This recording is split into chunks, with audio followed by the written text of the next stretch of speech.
Chapter 1440. Deity of Gods, lower level of the Birth Tower. This was the core region of the city. Countless red mist droplets formed a crystal-like scarlet lake that completely submerged the bottom of the tower and the Godstone mine. In a certain sense, it was the source of magic power created by the race. Not only did it strengthen the transformation ability of the Birth Tower, it was also a necessary place to nurture high-grade magic stones. As a result, the promotion ritual that constantly strengthened the race was often carried out here. Every city might have their own differences, but the structure of the lower level, which had a sacred aura, was basically the same. While passing through the ceremonial plaza, Silent Disaster paused for a moment. Looking at the familiar scene in front of her, she seemed to hear countless people chanting the name Sharita. Dressed in white robes, Valkyries slowly walked in front of her. But from the scattered red mist dust on the stone slabs, it was obvious that this place had not been opened for a long time. Ever since the underground civilization's symbiotic technology was widely used, the promotion ritual for primal demons to junior demons had been replaced by implantation. Primal demons that had undergone the initial screening had a higher chance of being promoted, causing the number of junior demons to increase greatly. They formed the backbone of the race's combat strength. The one leading this technology was Mask Lord Nasapal. He claimed that as long as the research continued, it was not just junior demons, but even higher ascendants could be nurtured in large numbers through the same method. Although there were many who voiced their doubts, believing that not only did it destroy the ancient tradition, but it would also endanger the stability of the race, the king gave his affirmation and support. Although the increase in the success rate of promotion would greatly increase the strength of the race, the flaw was also a fact. In the past few centuries, the number of junior demons had increased by tens of times, but the number of people who had advanced through the ritual could be counted on one hand. There was not a single senior lord. If in the future, higher ascendants and senior lords could be born through magic stone implantation, this sacred place that had witnessed countless glories would probably become unnecessary. Saraka's exhaled lightly and suppressed the surging thoughts in her mind. Memories meant hesitation, and hesitation would lead to flaws. That was something she absolutely had to abandon. Passing through the plaza, she walked into the central tower on the rock wall. The junior demons guarding the tower bowed their heads in greeting. Silent Disaster found the magic power source she had locked onto in the control room at the top of the tower without any obstruction. "What's the matter?" Nasapel seemed to be focused on adjusting the structure of the magic power core as he asked without turning his head. The hilt was unsheathed. Saraka's leaped forward with all her might, stabbing straight at Mask. This was the first time it had attacked after recovering from its injuries, and it had used its full strength on the first strike. Masks were not adept at combat, and this was something all the lords knew. However, Saraka's knew that this was on a fair battlefield. If they were outside, even 10 masks would not be a threat. Be it in terms of magic power or physical strength, she far surpassed them. Not to mention the experience and instincts gained from tens of thousands of life and death battles. But this was not the wilderness. Even the stupidest of beasts could turn their long-lived nest into a secret cave that made people cower in fear, much less Nasapel. From the time the deity of gods rose to the border of dawn, it was sufficient for the other party to transform the lower regions into their own territory. In other words, it was standing on an extremely disadvantageous battlefield from the very beginning. Its instincts were also telling it not to underestimate it. The distance of dozens of steps was covered in a flash, as the blade transformed into a cold beam of light that burst forth with shockwaves as it pierced straight into Nasapel's body. The latter let out a scream of shock and pain, and at the same time, the entire room seemed to come alive as countless stone needles shot out from all directions, sealing off all of Silent Disaster's escape routes. He had no choice but to pull out his sword and retreat rapidly. The ghost blade that protected his body formed an impenetrable wall of blades that slashed down the stone needles, causing the clashing sounds to ring incessantly. What are you doing?" Nasapel roared as he clutched his wound. Silent Disaster raised her weapon again and launched a second round of attacks. The feeling from the previous strike did not feel like stabbing into a living creature, but more like stabbing into a pile of grease and metal parts. She vaguely sensed that the other party was transforming into another species, and regardless of what he ultimately became, it would be difficult for him to be classified as one of the same species. Seeing that Silent Disaster did not reply, Mask raised his hand, causing the surrounding stone walls to rise up and reveal the symbiotic demons buried in the flesh. At the same time, he scurried towards a symbiotic demon with a peculiar appearance behind him. The latter had opened up its shell to contain more than half of his body. The combination of the two looked like a deformed monster. Could this be the symbiotic demon that she had researched? Sarkis did not hesitate to throw out her sword. The sword pierced through the gaps of the symbiotic demons and accurately stabbed into Mask's shell that was about to close up. This caused half of Mask's body to be exposed. Following that, she released her divine will, causing golden lightning to engulf the entire control room. Under the dazzling light, the symbiotic demon with the stone needles was paralyzed, and the new symbiotic demon did not fare any better. The sword became the guiding beacon for divine will as large amounts of magic power poured into the target through the sword hilt, causing Mask to let out an ear-piercing scream.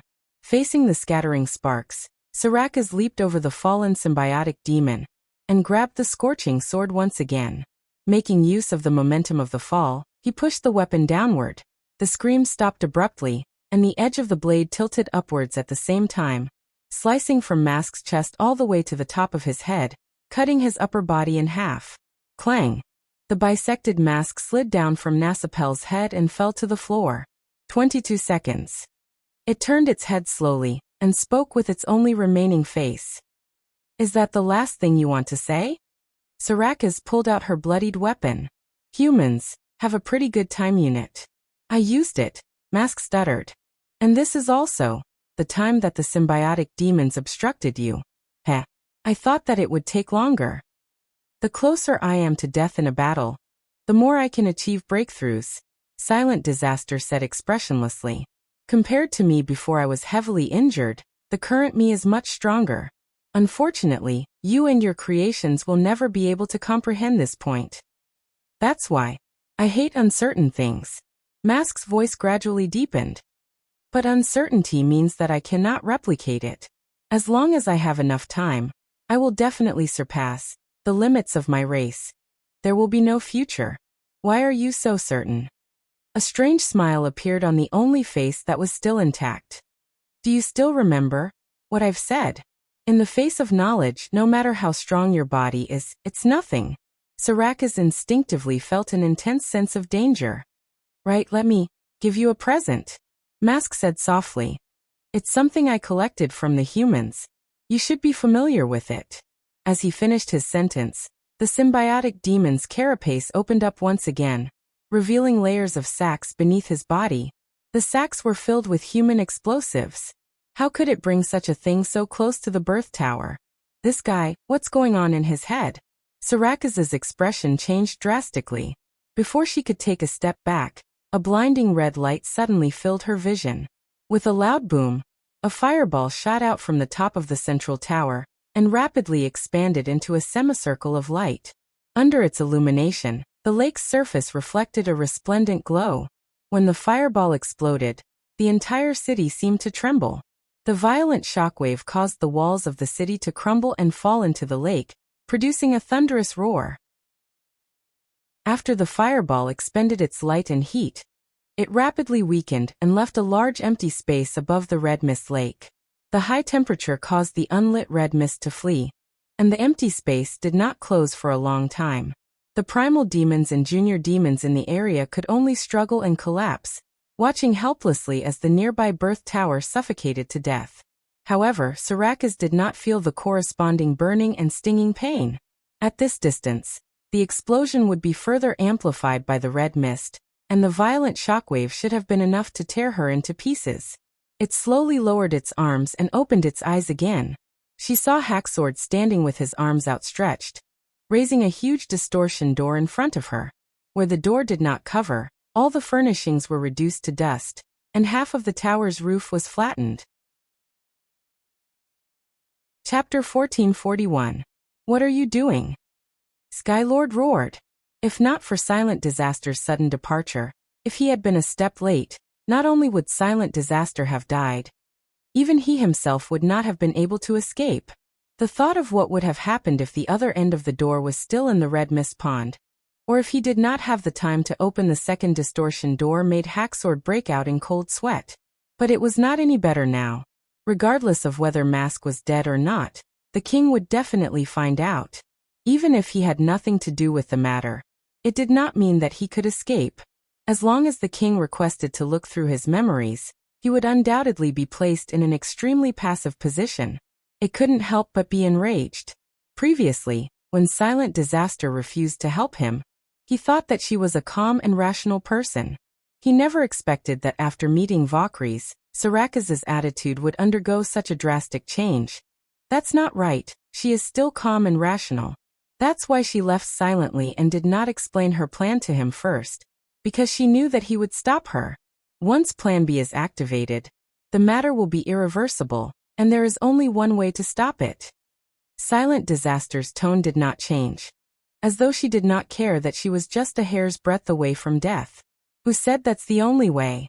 If we calm down and think about it. Hacksword's voice suddenly quieted down halfway through his sentence. Is there really a better way? Without Mask or the king knowing, to maintain the deity of gods in its original state. Such a method might exist, but what about the time? In fact, ignoring the fact that it required a large amount of effort to set up a strategy, he had not even made up his mind if he wanted to do it. Did she see through it? Hacksword's lips squirmed for a moment, but he could only change the topic. Why? Sarakas looked at him, as though she was waiting for him to ask further. This way, we will be standing on the opposite side of the king. The other senior lords will treat us as enemies. Furthermore, Skylord paused for a moment. The humans might not let us off. Because of the trade-offs, Sarakas replied simply. Trade-offs. In my eyes, this problem isn't that difficult to choose. She turned and walked out. Even though the control room was only left with half a wall and a crumbling door. We can slowly think about the future, but Valkyries cannot die like this. What kind of answer was that? Are you saying that Valkyries is more important than the fate of the race? Hacksword's tone sank. I don't believe that's what it means. Are you sure that what you saw was really the Nightmare Lord and not a hoax set up by the humans? No, it told me that for the sake of the race, sacrificing it is fine, Sarakas calmly replied. This is my personal judgment. Skylord was momentarily at a loss for words. The situation had become tricky. Suddenly, a dull sound rolled over their heads. It seemed to come from beneath their feet, or perhaps from somewhere even deeper. Amidst the continuous rumbling, the deity of gods actually trembled. What's going on? Hacksword looked at the red mist lake below the pit in surprise. He saw that the crystal-like lake was boiling, as if something was about to come out. The birth tower in the middle of the lake also emitted a faint glow. He had never seen such a phenomenon in centuries. But Skylord quickly saw an even more inconceivable scene. The magic power cores that should have been destroyed by the explosion were emitting a dazzling blue light. They gradually rose from the lake and flew towards the birth tower. He was no stranger to them. Although their structure was extremely ingenious, and they were the only creations of the underground civilization that could change the form of magic power, their skeletons could be snapped with a single hand. They could not be considered as sturdy. The explosion from before had even sent the top of the central tower flying, so how could it only push the cores into the lake? Sarakas's expression changed as well.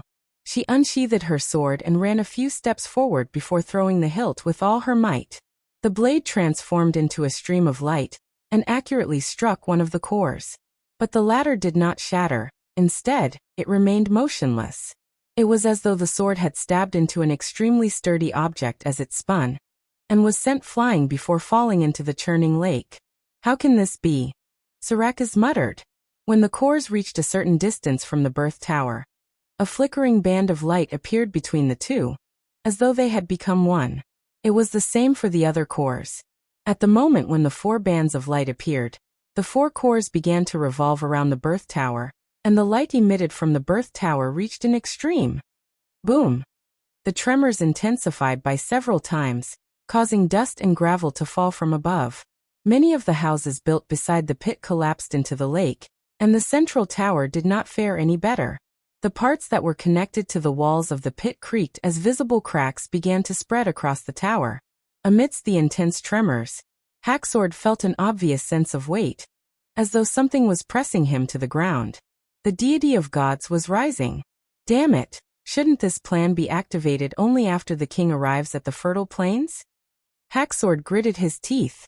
How could he have made preparations so far in advance? Saraka's also sensed that something was amiss. The scene looked as though it had been planned for a long time.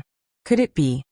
Hacksword stared at Silent Disaster for a moment before pulling her into the distortion door and returning to the bottom level of the red mist pond. Take off your armor. Saraka's looked at him suspiciously, but did as she was told. Skylord took out the 5-colored magic stone and placed it in front of his eyes, only to see an indiscernible strand of hair mixed into the beam of light. It was so thin that it was difficult to distinguish if one did not deliberately observe it. Don't move. Hacksword extended 2 fingers and pierced them into Silent Disaster's shoulder. The latter frowned but did not stop him. Very quickly, she pulled out a lump of flesh from her body. After separating from its host, this lump of flesh immediately stopped wriggling. Nasapel. Silent Disaster clenched her fists. Without a doubt, Mask had placed the parasite into her wound while she was unconscious, but she did not react to it at all. So he already knew of our conversation, and even your meeting with Valkyries in the realm of mind. Hacksword threw the lump of flesh to the ground and stomped on it. If that's the case, it can be explained why he made preparations in advance. Saraka's ignored the wound on her shoulder and walked towards the door in large strides. Wait, where are you going? I want to destroy the magic power core. It's too late. Hacksword bellowed. You can see for yourself that the core is resonating with the birth tower. What can you do alone? After the adjustments, the device core was now one with the birth tower. Even if the two of them used all their strength, they would not be able to damage it, much less throw swords. Even if a miracle happened, it would cause the deity of gods to completely lose control and plummet from the sky. It could already see the worst outcome. Chapter 1442. Come 1, 2, 3. Let's celebrate your recovery, cheers. In the dormitory of the sleeping spell, a small celebration was underway. Looking at Dusk's heartfelt smile, Balshan helplessly raised her wine glass. As a working partner, Dusk would visit her whenever she was free, completely disregarding her current condition. If it was in the past on Sleeping Island, she would never be so concerned about a non-combat witch. This feeling of guilt and gratitude made her feel as though she owed Dusk a lot, even though Balshan knew that Dusk would never think of this. However, when her gaze shifted to the other person, her expression did not look so good. Why are you here as well? Charms confidently downed the wine in one gulp. I was the one who brought this grape wine. Why can't I be here? You make it sound as though we can't drink wine without you. Balshan rolled her eyes. There are so many taverns in Neverwinter, can't we buy it anywhere? It's a pity that His Majesty has declared an emergency state of war in the western region. Wine is now a restricted product and without permission. You can't buy it even if you want to. Charms shrugged. That's why you should thank me. I secretly stole this from my father. War, Balshan suddenly lost the mood to bicker. Even though she was recuperating in bed these days, she could still feel the increasingly tense atmosphere in Neverwinter. First, there were more and more news about the development in the weekly newspapers, and now, there were 2 to 3 issues a week. There were reports from the front lines, as well as emergency recruitment and search lists. From the contents of the newspaper, although the garrison troops were gradually stabilizing their footing and pushing the flames of war out of the development, the price they paid was not small. The few grassland farms and settlements that they had painstakingly built were destroyed, and the missing workers were undoubtedly doomed. The most direct evidence of this was the decrease in the amount of eggs and meat in every meal, with bread becoming the main food item. Of course, this was many times better than the other cities she had experienced when she was in exile. At the very least, it was not a problem for her to fill her stomach. Secondly, it was the scene on the streets.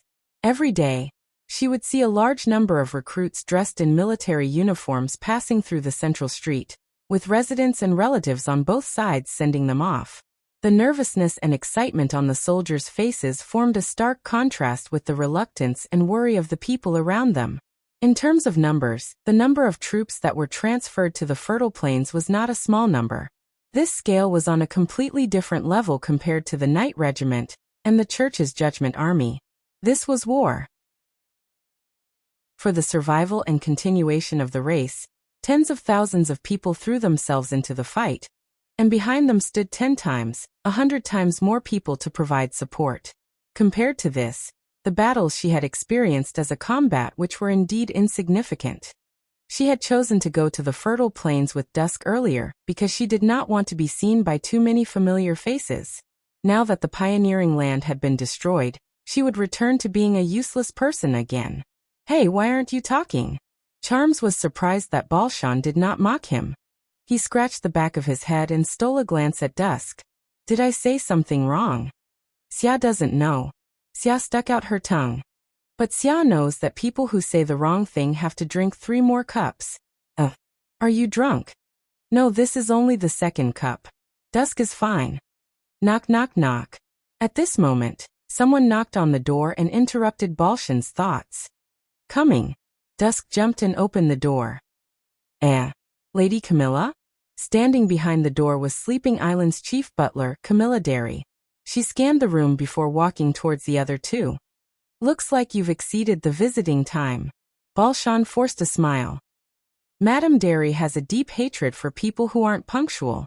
It'll be difficult for you to sneak in next time." "How can that be? I clearly kept track of the time. It hasn't even been half an hour." Charms muttered softly. Just as Balshan was about to say something, Camilla walked past Charms and stood in front of her. "The Witch Union has just issued a new recruitment order for all the witches in Grey Castle." The chief butler went straight to the point. "Currently, the number of people is around 50, with priority given to those with combat experience. I feel that you might be more suitable, so I'm here to ask." Balshan couldn't help but be taken aback. She took a long time to understand the meaning behind Camilla's words. Centralized recruitment, with priority given to combat experience. Could this job be related to war? But if that's the case, why aren't there any requirements for the applicant's abilities? You guessed correctly. Camilla seemed to have seen through her doubts. The witches will be forming a special team to support the front lines and assist the main force in dealing with more difficult battles. I can't reveal too much about the details, but you should be aware that there will be risks on the battlefield. So it's entirely up to you whether you want to go or not.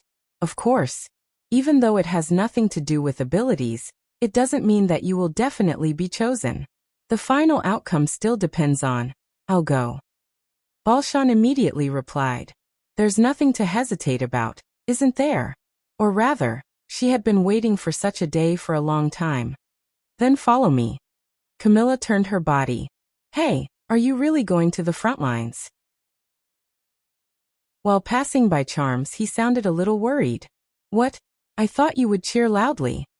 Balshan curled her lips. "That way no one will disturb you when you go on a date with Dusk." He opened his mouth as though he wanted to say something, but as he stared at Balshan's back, he didn't say anything in the end. A day later, Balshan arrived at the starting station of the Misty Forest by train. The person in charge was changed from Camilla to a woman she had never seen before. She called herself Isabella, and she was mainly responsible for the selection and guidance of the recruits. Even though it was her first time meeting her, for some reason, Balshan felt a sense of déjà vu. Another thing that surprised her was that there were more people who responded to the recruitment than she had expected.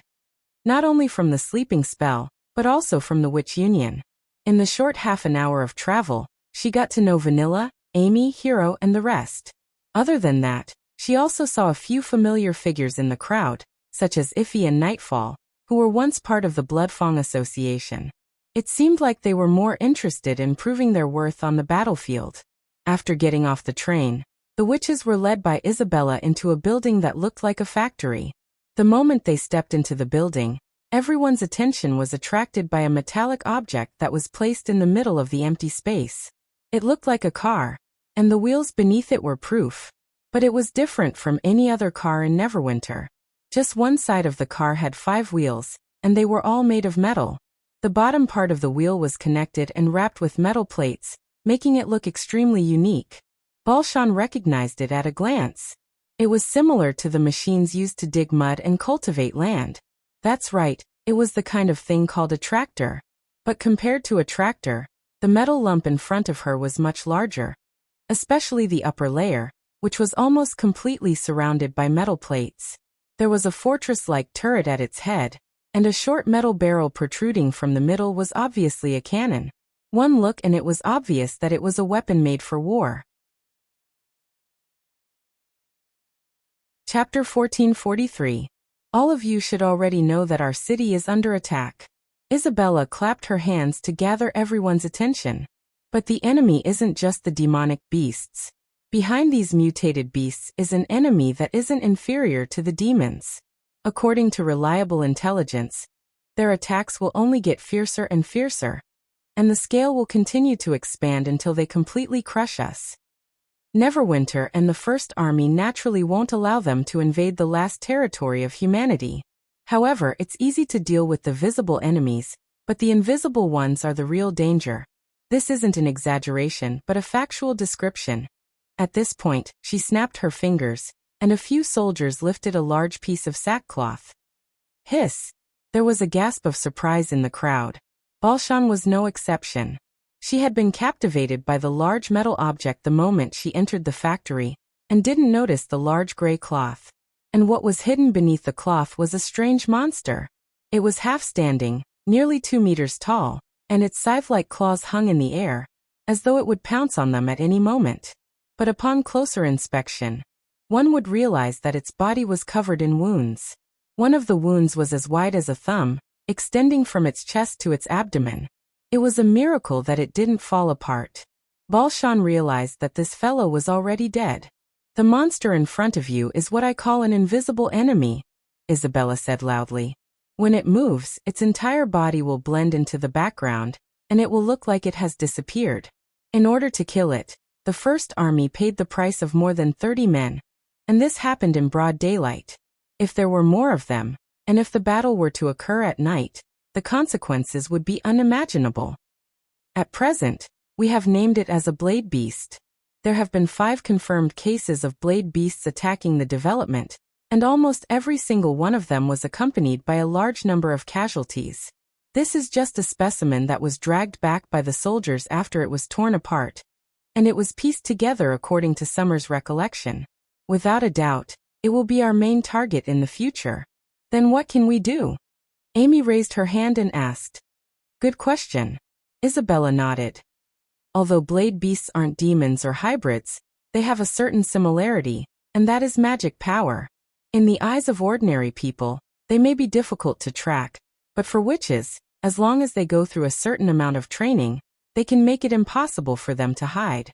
And the only thing you need to learn to use is this. She took out 2 metal plates that shone with silver light. Magic stone sigil. After listening to the detailed explanation, Balshan finally understood the purpose of forming this special unit. Of the 2 sigils, one was called Shriek, and the other was called Resonance. The former was originally used to guard against demons, while the latter was used to excavate relics. However, after some modifications, they became the key against the blade beasts. The effective range of the sigil of screaming was about 2 to 3 kilometers, and it would sound an alarm as soon as a magical creature was detected. The witches who were alerted needed to determine if the sound came from the blade beasts. Once the target was confirmed, it would switch to the resonance sigil to lock onto the attacker. At this time, a guiding line would appear between the target and the sigil, marking the latter's outline. As long as he fired according to the line of fire, he would be able to effectively restrain the enemy's movements. Although the principle sounded very simple, the actual application was much more complicated. Firstly, the adjusted sigil of listening would also react to the hybrid species, and the witches could only rely on their own experience to distinguish the difference between the sounds. When encountering a large horde of demonic beasts, the alarm would definitely be filled with a large amount of noise, so it was difficult to be foolproof with a single monitoring point. Secondly, its perception would be weakened by all sorts of things, including but not limited to hillsides, rocks, trees, and so on. This was especially true for metals. A single metal plate could reduce its effective range to several hundred meters, so it had to be placed in the most spacious position. The guiding line of the sigil of resonance would not be obstructed by any obstacles, but its biggest problem was that only the witches could see this thin line formed by magic power. Apart from that, when the target was not within their visual range, they had no other way to confirm the target they had locked onto.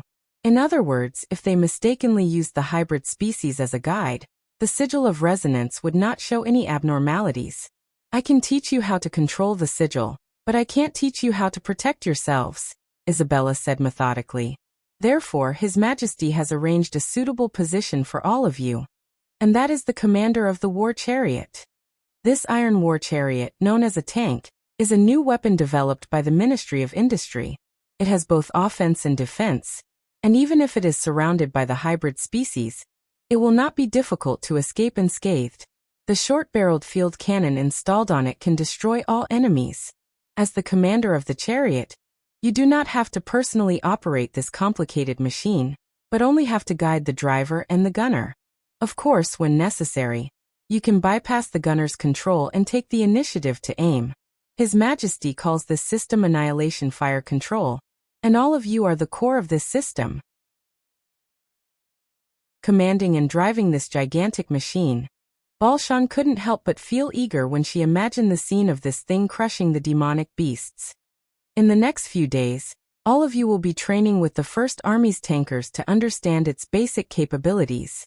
But most importantly, you will need to master the usage of the sigil and the way to distinguish the enemy, Isabella concluded. Time is of the essence, so I hope that all of you will do your best. Those who pass the selection will become a member of Greycastle's 1st Armored Corps, Northern Region of the Kingdom of Dawn. When they saw Roland emerge from Fran's body, everyone heaved a sigh of relief, especially the members of the General Staff, whose faces revealed a look of relief. Even though this plan was proposed by His Majesty, the specific details and implementation steps were jointly planned by the General Staff. If anything were to happen to His Majesty, they would not be able to escape the blame. The only exception was the Pearl of the Northern Region. She was the only person in the General Staff who could communicate with Roland with a normal expression. How did the meeting go? It went better than expected, Roland said frankly. He had already made his decision the day after his conversation with Valkyries, but considering that entering the dream world through the conventional method was extremely risky and full of uncertainty for both parties, he decided to use the most direct method to complete the meeting, which was to pull the other party into the dream world without informing them. As it turned out, the thick ground did not affect the beam of light at all, and when both parties were blindfolded, the eye demons would not be able to provide any warning. There were also a few God's punishment witches guarding him, so even if Hacksword discovered his whereabouts, they would not be able to pose a threat to him. However, the same method could not be used too many times. They would probably realize that they were not far from the hillside when they returned, and if they were prepared beforehand, they would not be completely safe even if they were deep underground. If there are any new developments, the demons will probably use letters to contact us. Roland turned to Iron Axe and instructed, "Leave a team in this area and report to me immediately if they make any movements. Also, they are still enemies, especially the monstrous beasts. Once they cross the warning line, the team cannot hold back." Understood. The commander nodded. I reckon that I won't have any dealings with the senior lords for a long time, Roland thought. In the dream world, he could faintly tell that the relationship between Valkyries and the senior lord named Sarakas wasn't ordinary. In the beginning, he felt it was a pity that the demon who came to obtain his trust was not Hacksword, but from the looks of it, the results were better than he had expected. After all, such matters required trust the most. But just 2 hours later, before Roland could return to the City of Glow from the northern region, he received 2 pieces of shocking news. The deity of gods had suddenly shown signs of movement.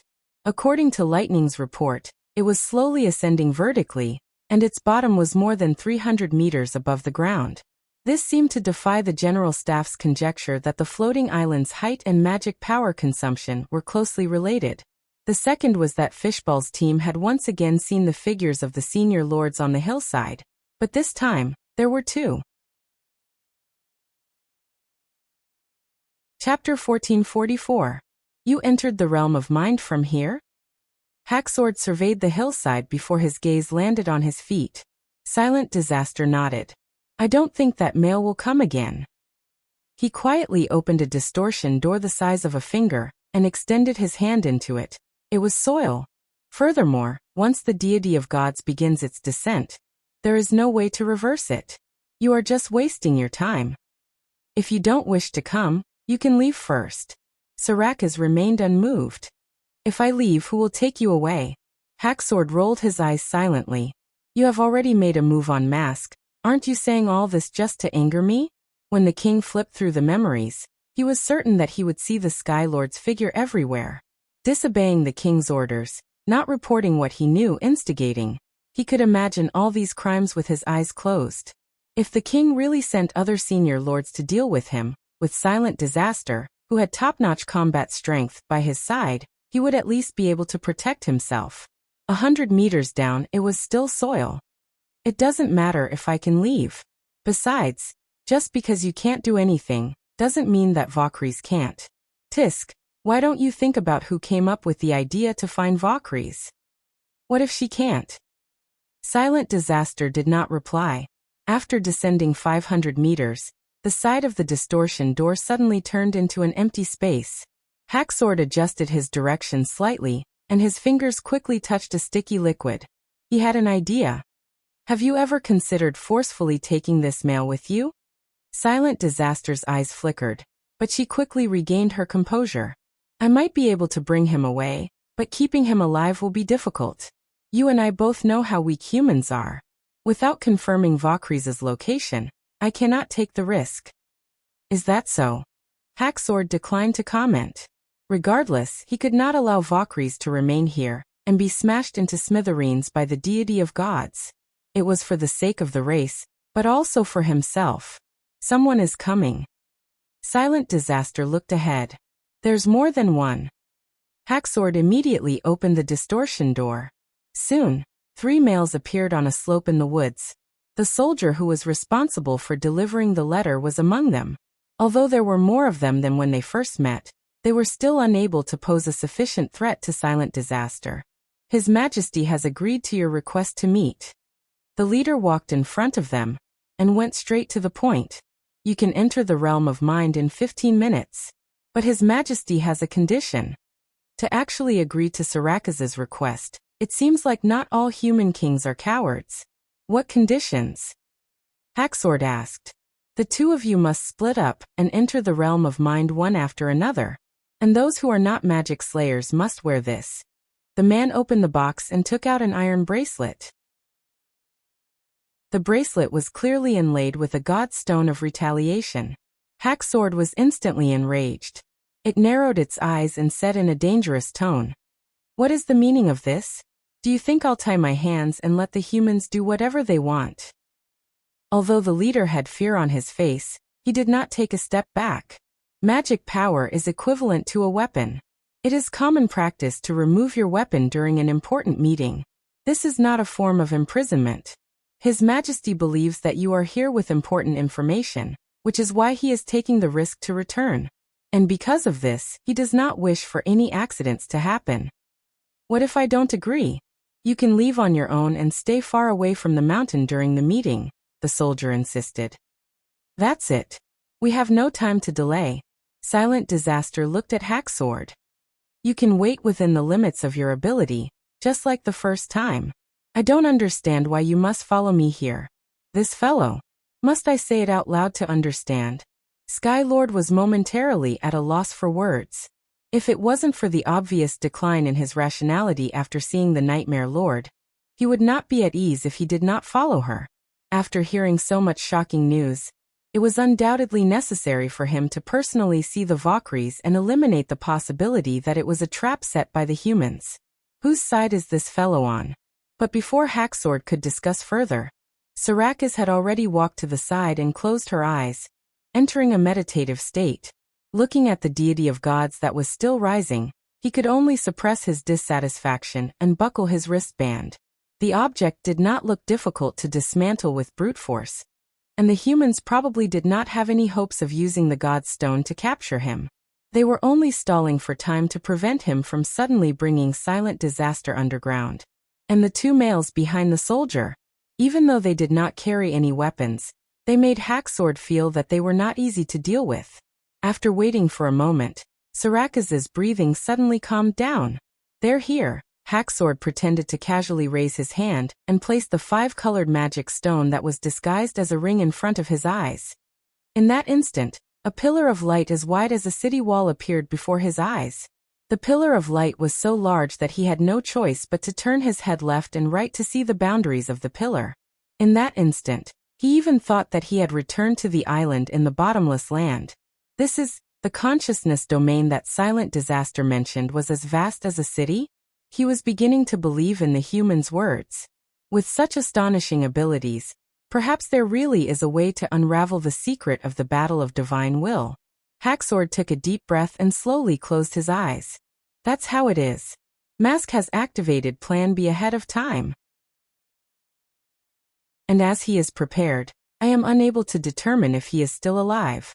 When Sky Lord opened his eyes again, he realized that he was in a cramped room. By a king's standards, this room was far from being adequate. Silent Disaster seemed to be explaining the situation, and sitting opposite her was Valkyries, whom he had not seen in a long time. Seeing the Nightmare Lord move again, Hacksword felt as though it had been a lifetime since he last saw it. "You're finally here." Valkyries nodded. "Take a seat, the coffee is getting cold." After experiencing so many unimaginable events, she is still able to speak in such a relaxed manner. This is indeed her style. Ever since the start of the Western Front, the 3 senior lords had finally gathered together. In the clan, this was a major matter that was worthy of serious consideration. The only one that did not fit in was the human sitting beside the Nightmare Lord. He had long heard of his name from Silent Disaster, King of Grey Castle, Roland. He was also the main reason why the Western Front plan had failed time and time again. However, it just so happened that they were able to gather together because of each other. This made Hacksword feel rather complicated. He was always lacking in this or that in battle, yet he was able to meet behind the king's back. How ironic. He gave Roland a deep look before walking to Sarakaz's side and sitting down. The chair was extremely soft, nearly causing him to sink into it. This gave him the feeling of a ruler's exclusive enjoyment. Skylord also noticed that there were many empty paper cups on the short table. He had only entered the realm of mind a few seconds ago, but the 3 of them seemed to have been talking for a long time. "Coffee? Is that what Sarakaz is drinking? That's strange. She clearly doesn't need any food, other than the red mist. If I'm not wrong, all of you should have a clear understanding of the current situation." Hacksword suppressed his distracting thoughts and focused on the matter at hand. "I didn't suggest for Silent Disaster to explain herself because it would waste the little time we have, but she insisted." At this point he glanced at the Nightmare Lord. "Once the deity of gods descends, most of the human kingdoms will be destroyed by landslides and earthquakes. Escaping is the only way to survive. How much time do we have?" Roland asked. Chapter 1445. 7 days. Roland silently calculated the speed that lightning had observed and realized that it had far exceeded the scope of a weapon. "Wait a minute, are you planning to flatten the entire fertile plains?" This period of time was enough to turn the deity of gods into a calamity. By then, not only would the entire plains be destroyed, even the Land of Dawn and the Blackstone region would be severely affected. A floating island with a diameter of dozens of kilometers falling from a height of tens of thousands of meters would form a shockwave that would revolve around a planet several times. The drastic changes in the landscape would trigger earthquakes and tsunamis. In the face of such a calamity, even the demons would find it hard to escape.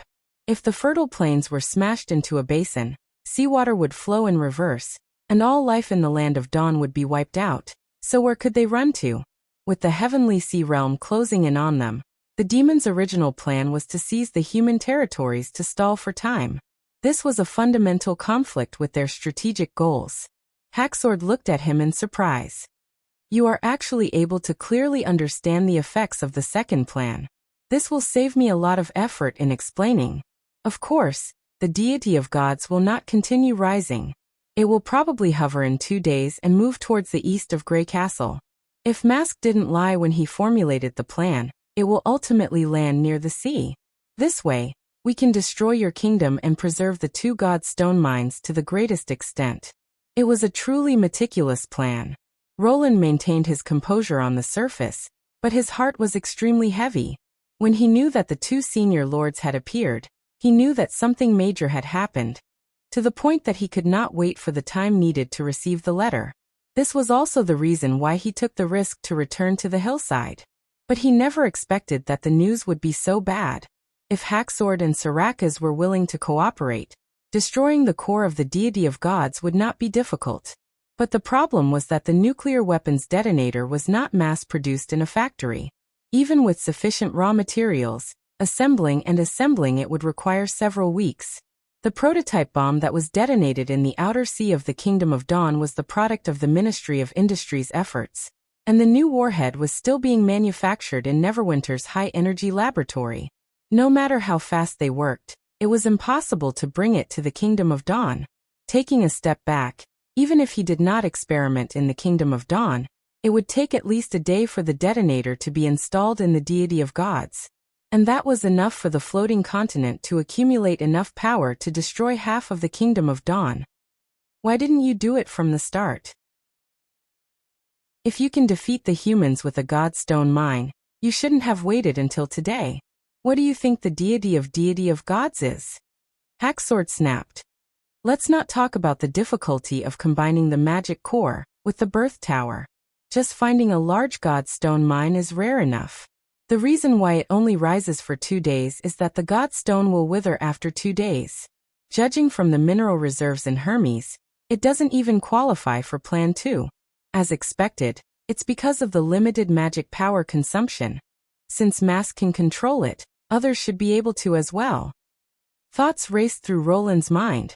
Haven't you tried it before? Human, you're wasting time. Hacksword's tone was filled with impatience. Even the creator of the core device, the underground civilization, did not manage to popularize such complicated things. Although my race has received the legacy, it doesn't mean that everyone has such talent.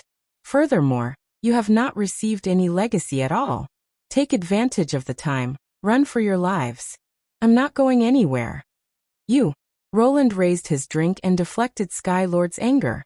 He took a sip before saying solemnly, there are millions of people in Grey Castle and the Kingdom of Dawn. There's no time to move them to the fjords. Furthermore, without Neverwinter, humans will not be able to stop the Sky Sea Realm's enemies from the sea. What's the point of me surviving alone? It's just a matter of time. He paused. And don't forget, as long as the Battle of Divine Will doesn't end, you won't be able to escape destruction.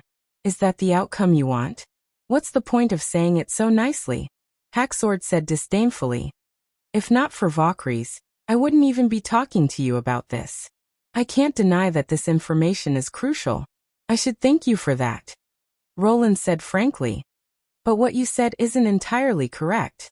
There's more than one way to receive the legacy. What do you mean? For example, Valkyries is currently receiving the human's legacy. He looked at the King of Nightmares.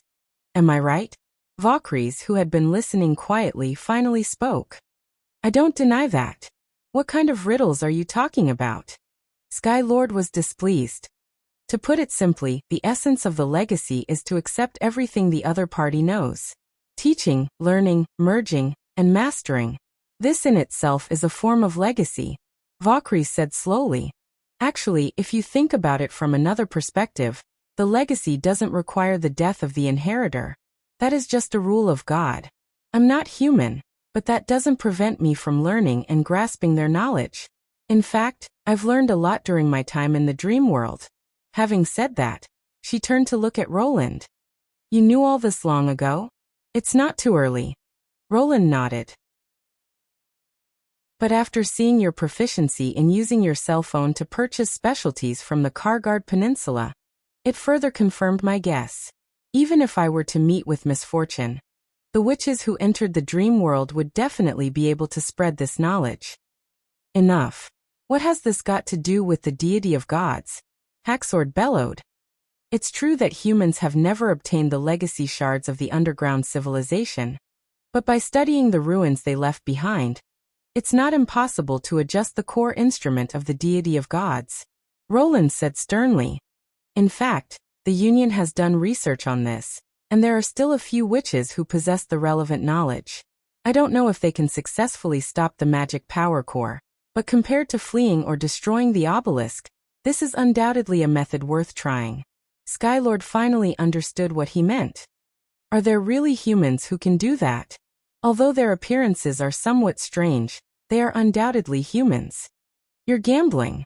No, this is a choice without any other choice. From the beginning, Roland had never considered escaping alone. I also agree with this method, Valkyrie said solemnly.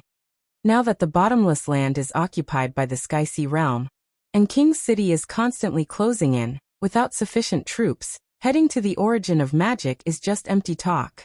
Since the outcome can't be any worse, there's no harm in taking a gamble. Hearing Nightmare Lord's words, Haxord sullenly shut his mouth. Since that's the case, let us discuss the plan to seize the deity of gods, Roland said. Chapter 1446. 2 days later, the deity of gods finally rose to a height of nearly 5,000 meters.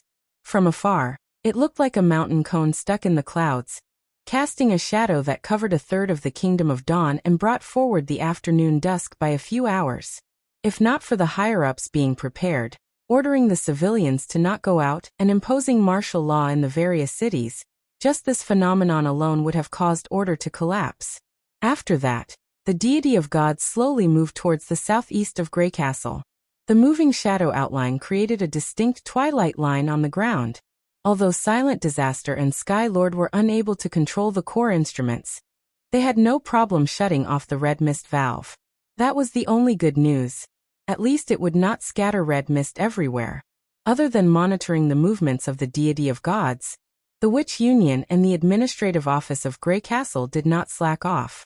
With the cooperation of both parties, they traversed more than half of Grey Castle in a short span of 2 days, sending a magic power core and the relevant operators to the route that the floating island would take.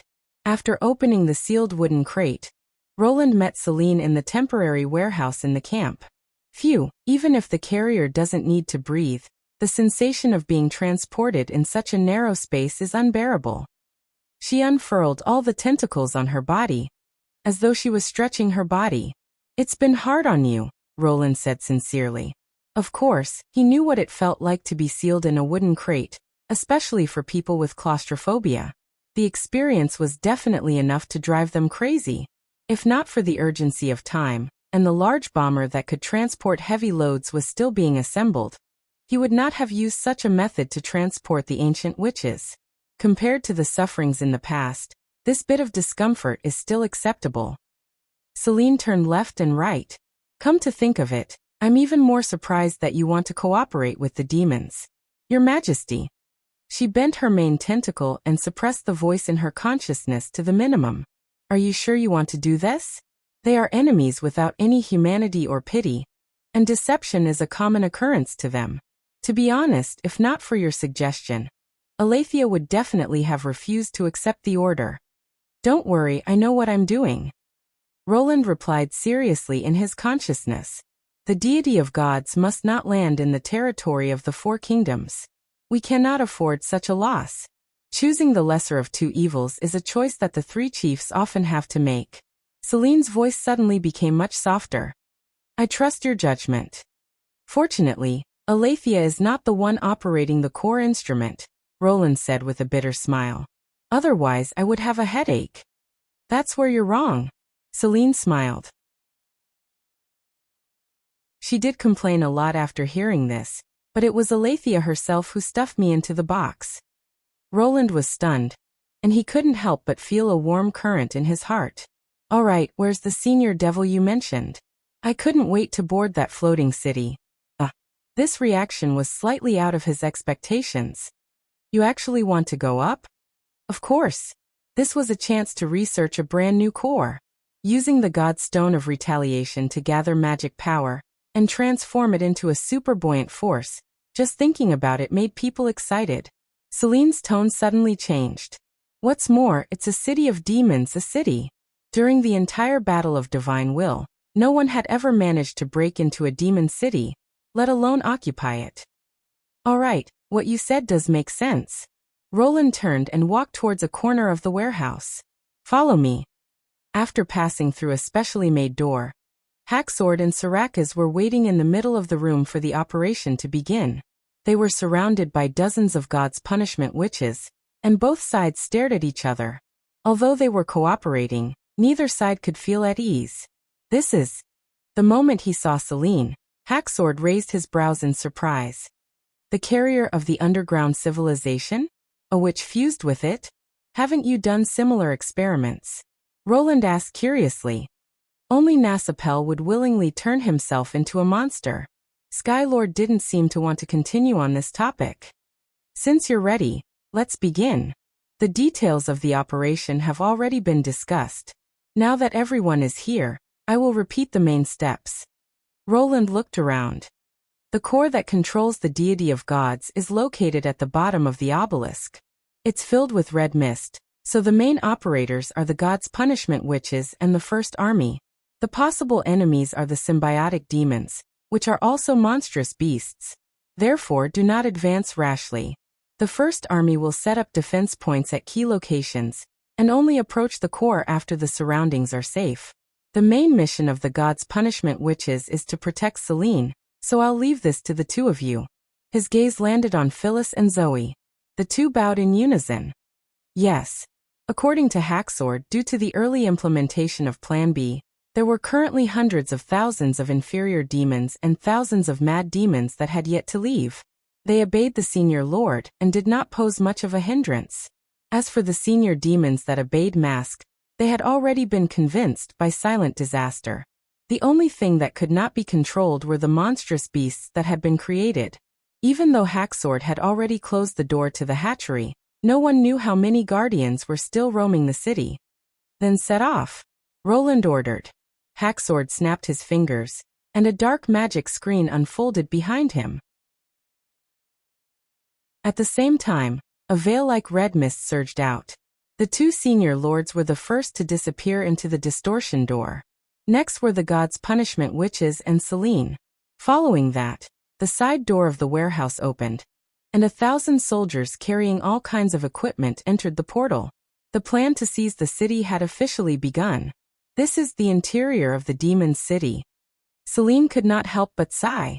This was the first time she had stepped into the enemy's core area, and it was also the first time she had seen the obelisk at such a close distance. Even though she knew that it was extremely large, she still felt a little shocked when she saw it up close, especially when they were at the bottom of the huge crater. This red mist tower that rose from the mist lake, and was hundreds of meters wide, was like a pillar that supported the heavens. What do you plan to do? Phyllis asked as she looked around warily. First, I have to connect my perception to the control core. She looked at the magic core that revolved around the obelisk above her head. The core instrument can change its structure to achieve different abilities. As for whether to use insight or balance to connect, we will only know after trying. Balance. Isn't that the name of the magic stone? In a sense, there is not much difference between the magic core and the magic stone. The biggest difference is the scale and the degree of complexity. In fact, after reading Miss Isabella's research manuscript, I even feel that witches are not that different from them. We all use the same method to drive magic power.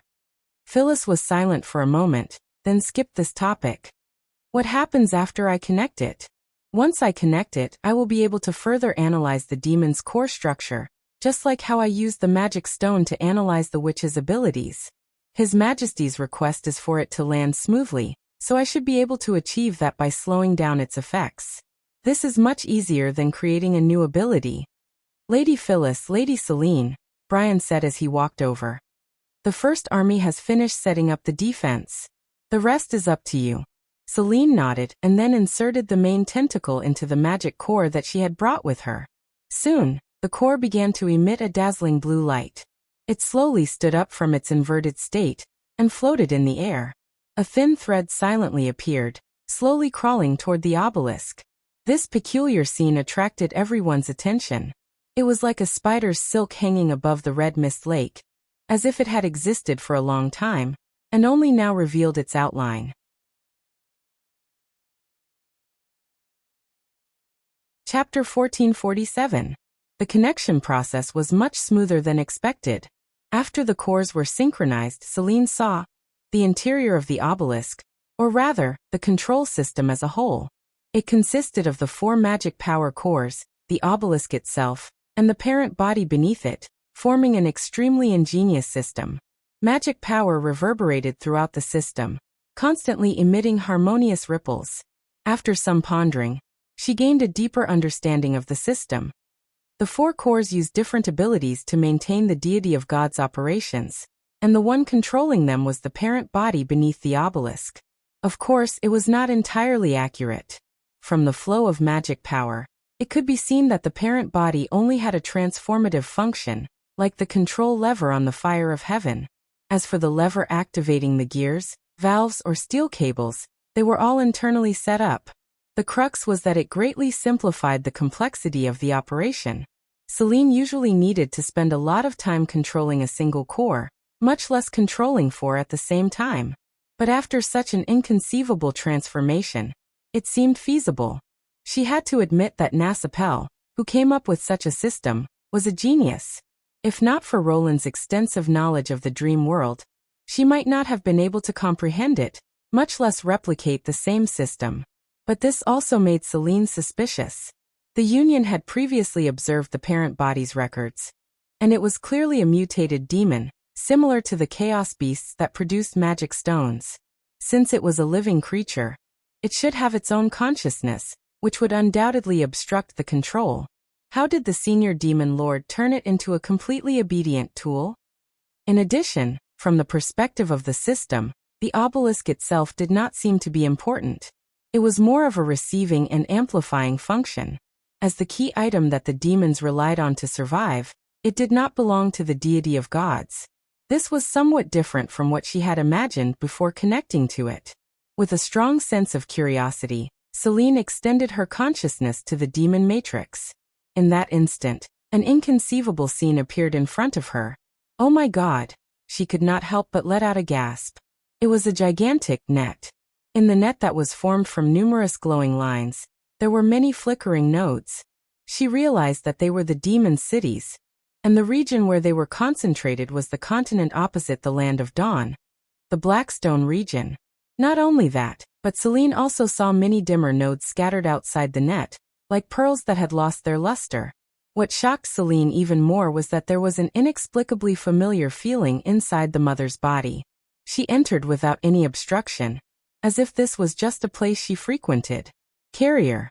Celine reacted quickly. That's right, even though it was still a type of devil, it had become something similar to a carrier through the modifications. It no longer had its own consciousness, and could only act according to certain instincts. That was the key to its ability as a control center.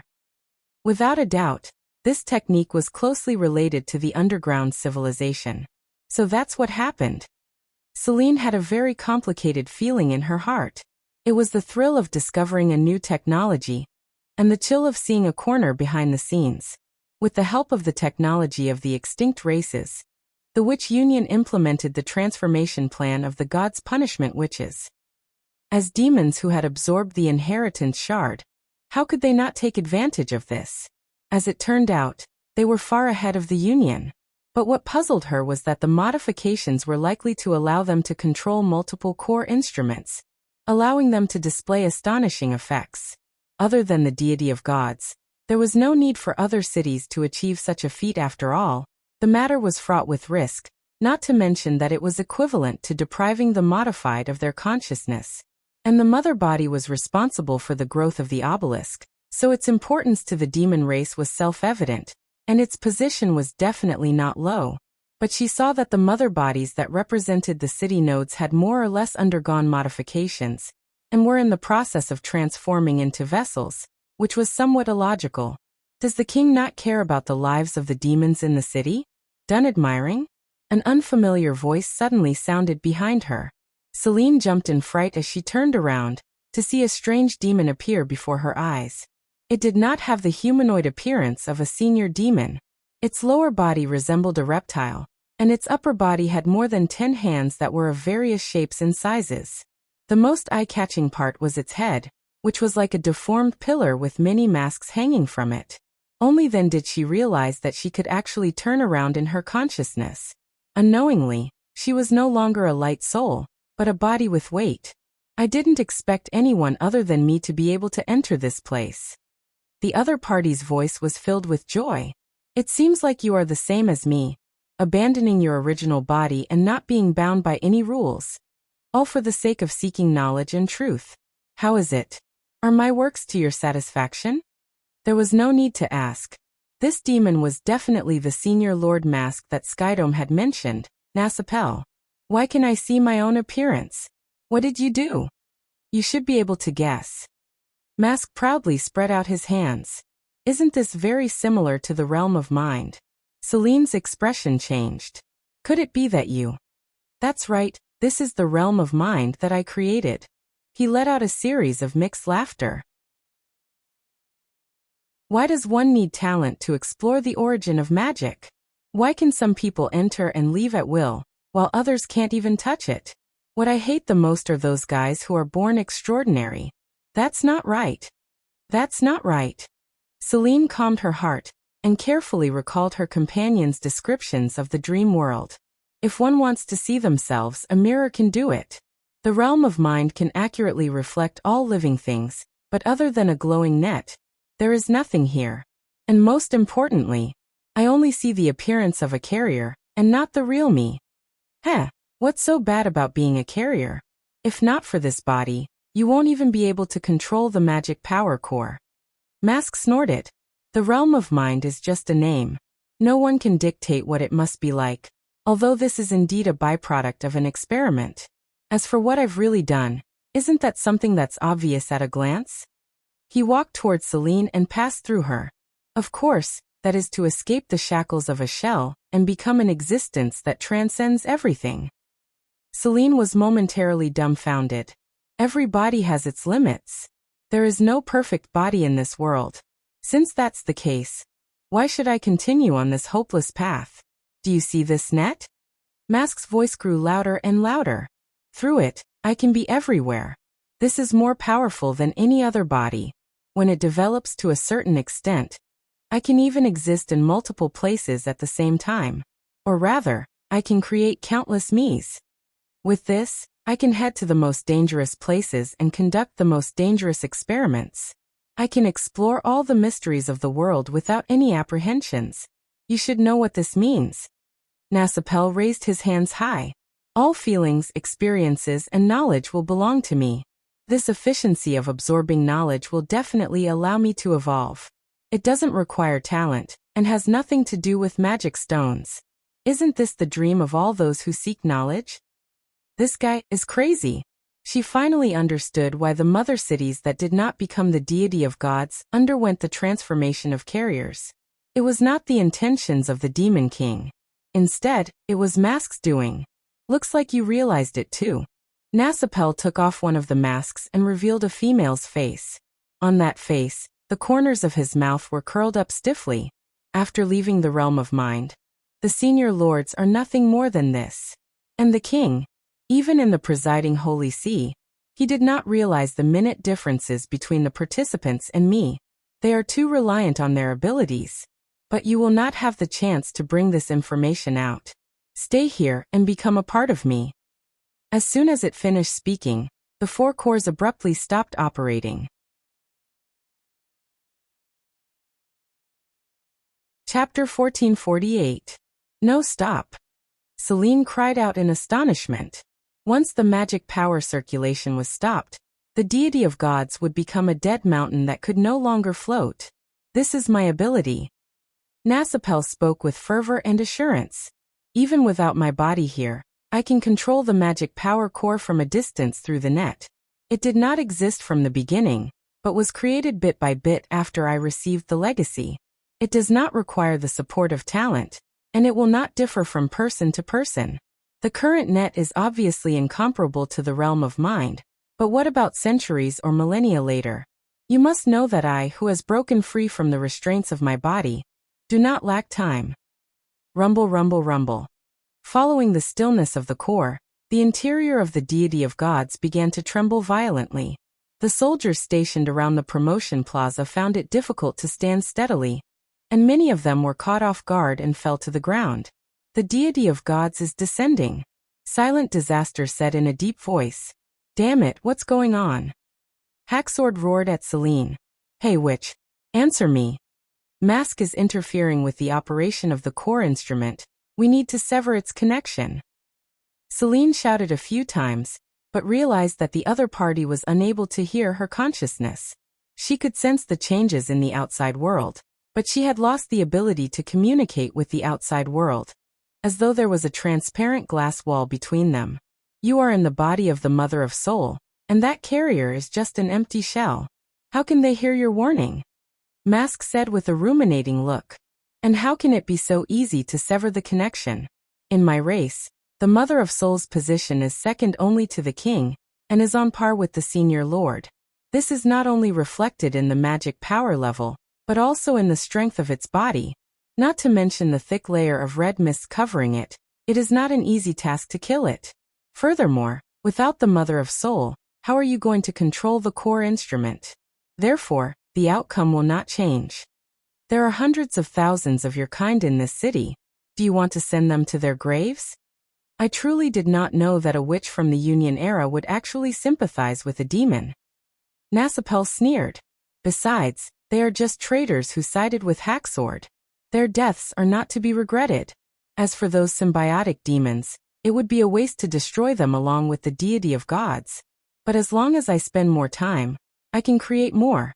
If you want me to change my mind, you better think of a more convincing reason. There is not much time left for the bugs outside. How did this monster know that she was from the Union era? Celine was very surprised, but she had no time to think about such trivial matters. What about the Godstone of Retaliation?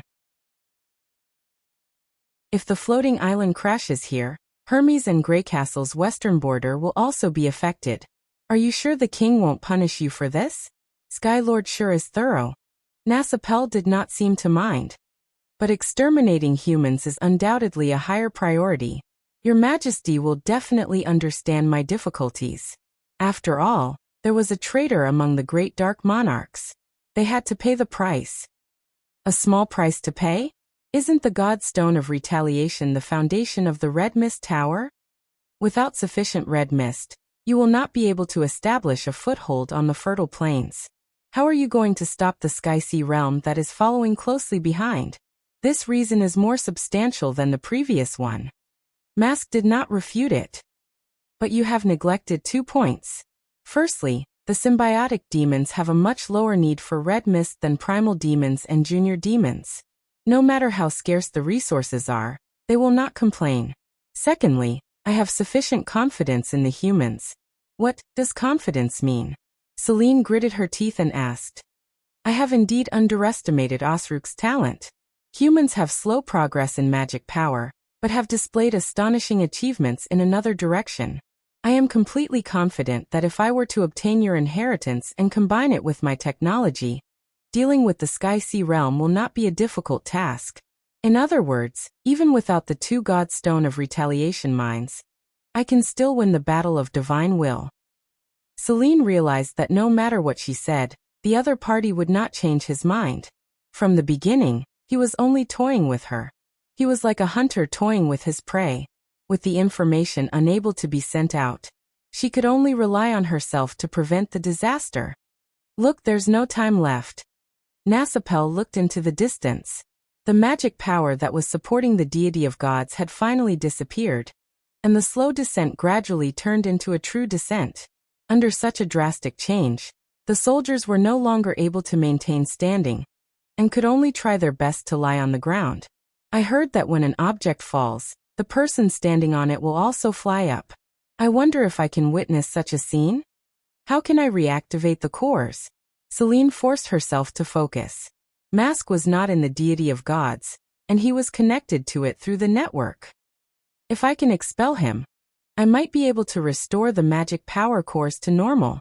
She attempted to extend her consciousness into the 4 cores, but she instantly suffered a backlash. It was an extremely complicated cyclone scene. Every cyclone was comparable to the one in Divine Wrath mode, and the 4 of them influenced each other to form an even more compact magic power cyclone. Ignoring the fact that she had to analyze all 4 at the same time, just dealing with one would require a large amount of time. This is what art is, isn't it? Nasapel enlarged the cyclone scene, and immediately, a grand star vortex structure appeared above their heads. Magic power interweaved within, making it dazzling. To calculate it, I spent nearly a century, and 2/3 of my brains have been constantly dealing with related problems.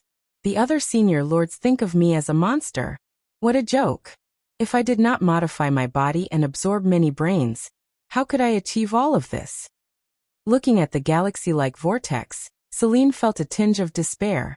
At the same time, she sensed that Mask was taking advantage of her concentration on the cores to corrode her body. But Celine did not have any thoughts of resisting. If she could not change everything, the Union, and even the hope of all humanity would be destroyed. So what difference did it make to who possessed her? Quickly think of a way. Roland's figure surfaced in her mind, creating a ray of hope from the impossible. It was this man who gave hope to the tequila survivors. But she quickly rejected the idea. Mask's network and the realm of mind were 2 completely different things. It was impossible for her to obtain His Majesty's help here. What else could help her analyze the star vortex? Thinking back to the past, what did she do when she converted the core apparatus into Divine Wrath mode? A bolt of lightning suddenly flashed through Celine's mind. She suddenly lowered her head to look at the flickering network. It was a technology created by the underground civilization, and the gray dots outside the network were likely magic power cores that had yet to be connected. Such a core existed in Neverwinter as well. Since she was able to use the core apparatus to connect to the deity of God's control hub, the other cores were undoubtedly able to do the same. Of course, the distance was the greatest problem, but from another perspective, she might be able to use the control hub to connect to the other cores. Then get Pasha and Aletheia to help her? No, they are of no use to the situation. The only thing she could pin her hopes on was one person. One of the 3 chiefs who had assisted her in handling the large number of core calculations. Lady Eleanor. As for whether Eleanor, who had long lost her consciousness and had fused with the control hub, could respond to her call, Celine did not have the time to care. This thought was like a ray of light in the darkness. Regardless of the outcome, she had to attempt to grasp it. She once again focused all her attention and placed her target on the obelisk. This time, she did not need to analyze it. All she needed to do was to increase the amount of magic power she injected. What are you trying to do? Nasapel continued to devour her consciousness as he spoke unhurriedly. Are you trying to expand the range of the network? Incomprehensible. Without the Mother of Soul or the corresponding carrier, those nodes will not change without reason. Even the king has to first fuse with the magic power core before he can control this astonishing power. Is that so? But I happen to know of one such person. Celine used all her strength to send her consciousness out along the network. Adjust the core mode, change it to balance. In that instant, the obelisk emitted a hum that ordinary people could not hear. The intense magic power undulations caused the entire network to flicker, as though it would extinguish at any moment. However, the cluster of magic power heading west was as bright as the sun. Chapter 1449. Grey Castle, City of Neverwinter. As usual, astrologer of Dispersion Star and his colleagues were calculating the design drafts sent by the Ministry of Industry. This seemed to be a never-ending job, but it was surprisingly fulfilling. Different from observing the stars, every result they measured would determine the direction of the design, and eventually turn it into a visible result. Although he often used a new telescope to look at the starry sky in his spare time, he had been focusing more and more on the Arithmetic Academy in the past 2 years. The more he calculated, the more he understood His Majesty's words about using numbers to describe all things. Astrologers did not know much about manufacturing, But if the curves or line segments depicted by the numbers looked very coordinated, the relevant design results would most likely be finalized. There seemed to be a strange connection between the two. Sometimes he could not even tell whether the creation determined the number or the number determined the creation. If he could master it to a certain extent, would he be able to determine the characteristics of an unknown object just by a string of numbers and formulas? It was this wonderful association that made him look forward to it every day. The result of the 26th item is 3,475, which is out of the limit, the assistant reported after carefully pressing on the mechanical calculator. This thing was very rare. Princess Anna made it by hand, and there were less than 10 of them in Neverwinter. Most of them were allocated to the Administrative Office and the Arithmetic Academy. Astrologer of Dispersion Star nodded. When he was about to write it down in his notebook, the light above his head suddenly flickered. The light bulb sizzled as if it had malfunctioned. Everyone stopped what they were doing and waited for the light to return to normal. Clang! A crisp sound came from the next room, as if something had fallen to the ground. The astrologer of Dispersion Star frowned. He knew that the ancient witch's important instruments were kept in that room, and had repeatedly told the apprentices to be careful when cleaning. How could they be so careless? However, he did not expect that the culprit would quickly rush out of the room and run towards him in panic. My lord! The skeleton is floating. What? Astrologer of Dispersion Star raised his eyebrows and hurriedly walked to the door. Then he widened his eyes in surprise. The tightly closed skeleton had completely opened up as if it was changing its shape. A dazzling light bloomed from its center, as if it had just woken up from a deep sleep. How was this possible? Only a few people in the Arithmetic Academy knew about the existence of carriers. Except for the ancient witches who were in the form of sarcomas, no one could use these magic objects. They dug a secret tunnel under the Arithmetic Academy to place the central carrier. It was because of this that such a thing was stored in the Arithmetic Academy. The light didn't last long. After a dozen breaths, the skeleton returned to its sealed state and slowly descended to the ground.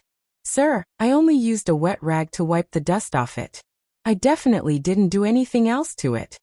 The acolyte who failed explained in a panic. There's nothing for you to do here. You can leave now, Astrologer of Dispersion Star said, pretending to be calm. When the door was closed, he took out a special key from his pocket. That was the only way to go underground. There was more than one sarcoma-shaped ancient witch, but the one underground was different. It was said that she had no consciousness and only had the ability to answer questions, so she had to be chained to prevent accidents. Astrologer of Dispersion Star was no stranger to her. She had contributed greatly to the verification of the calculation results in the past. However, he didn't forget Lady Pasha's warning. Once she broke free, she could easily tear apart anyone who approached her with the power of the carrier. He had to make sure that the accident just now wasn't caused by her. However, to Dispersion Star's shock, the central carrier didn't leave its original position.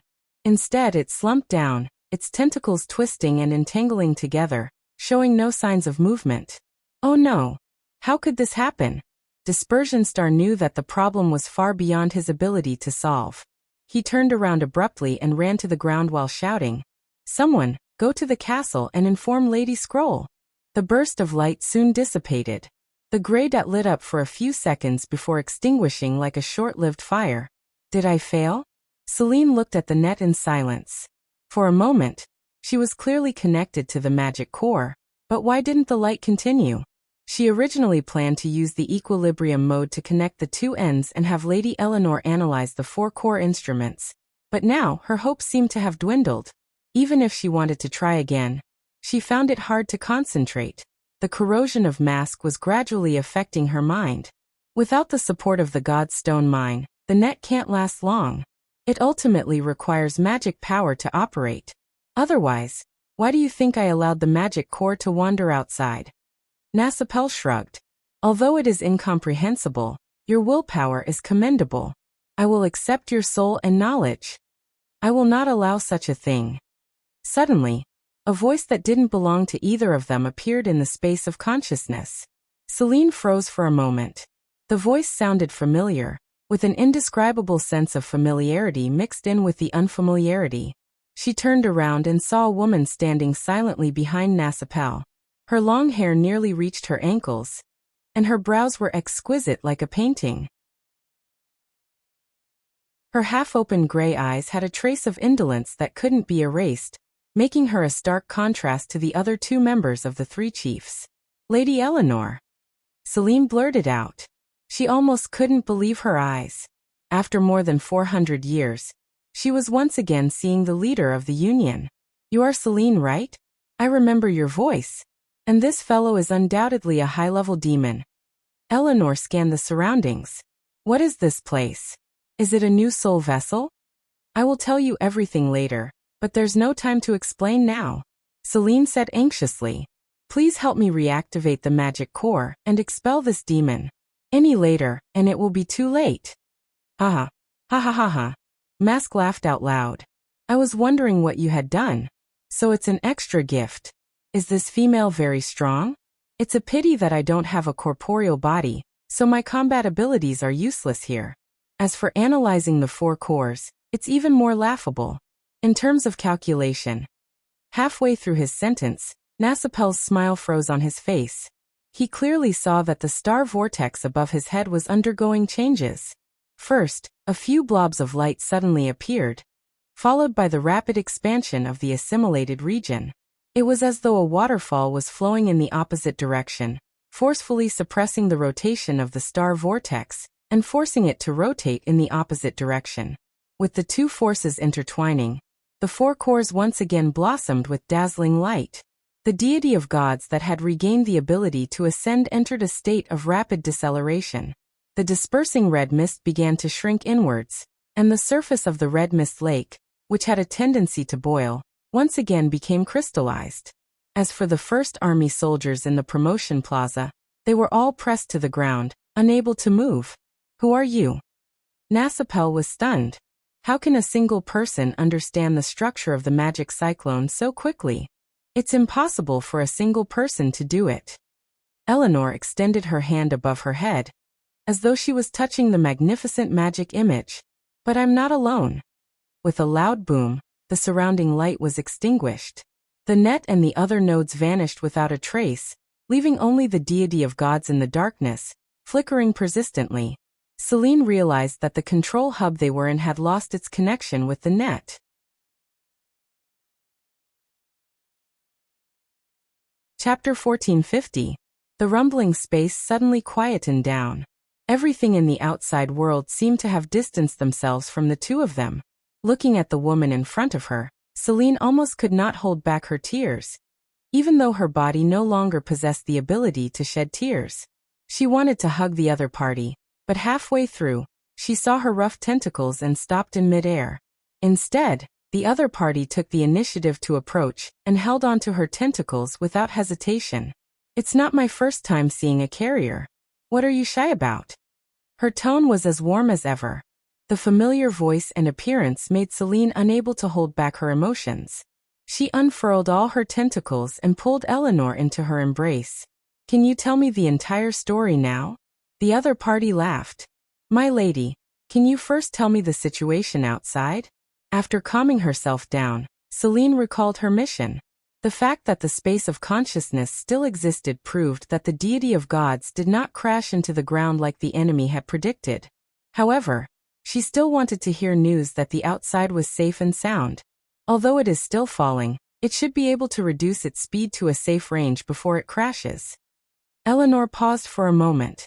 Come to think of it, this thing is a creation of the demons, right? I saw quite a number of God's punishment witches. We can already attack the enemy's city? In the end, Alice still succeeded. Celine finally felt relieved.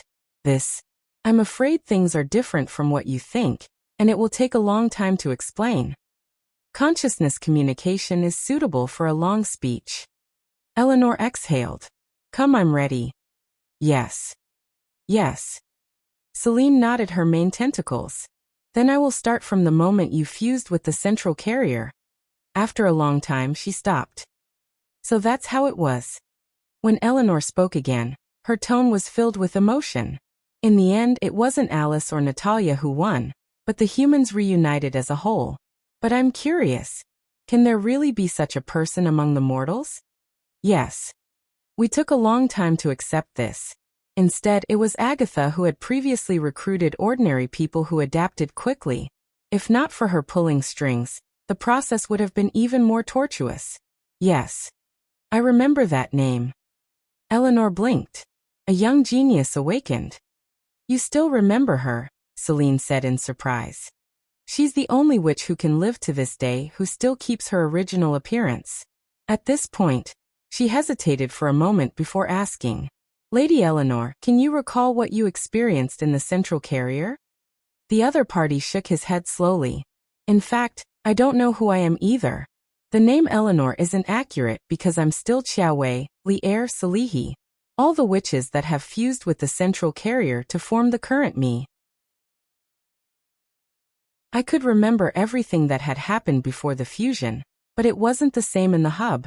It was difficult for me to describe what I felt. Chaos, chaos. It wasn't as simple as not being able to see or hear.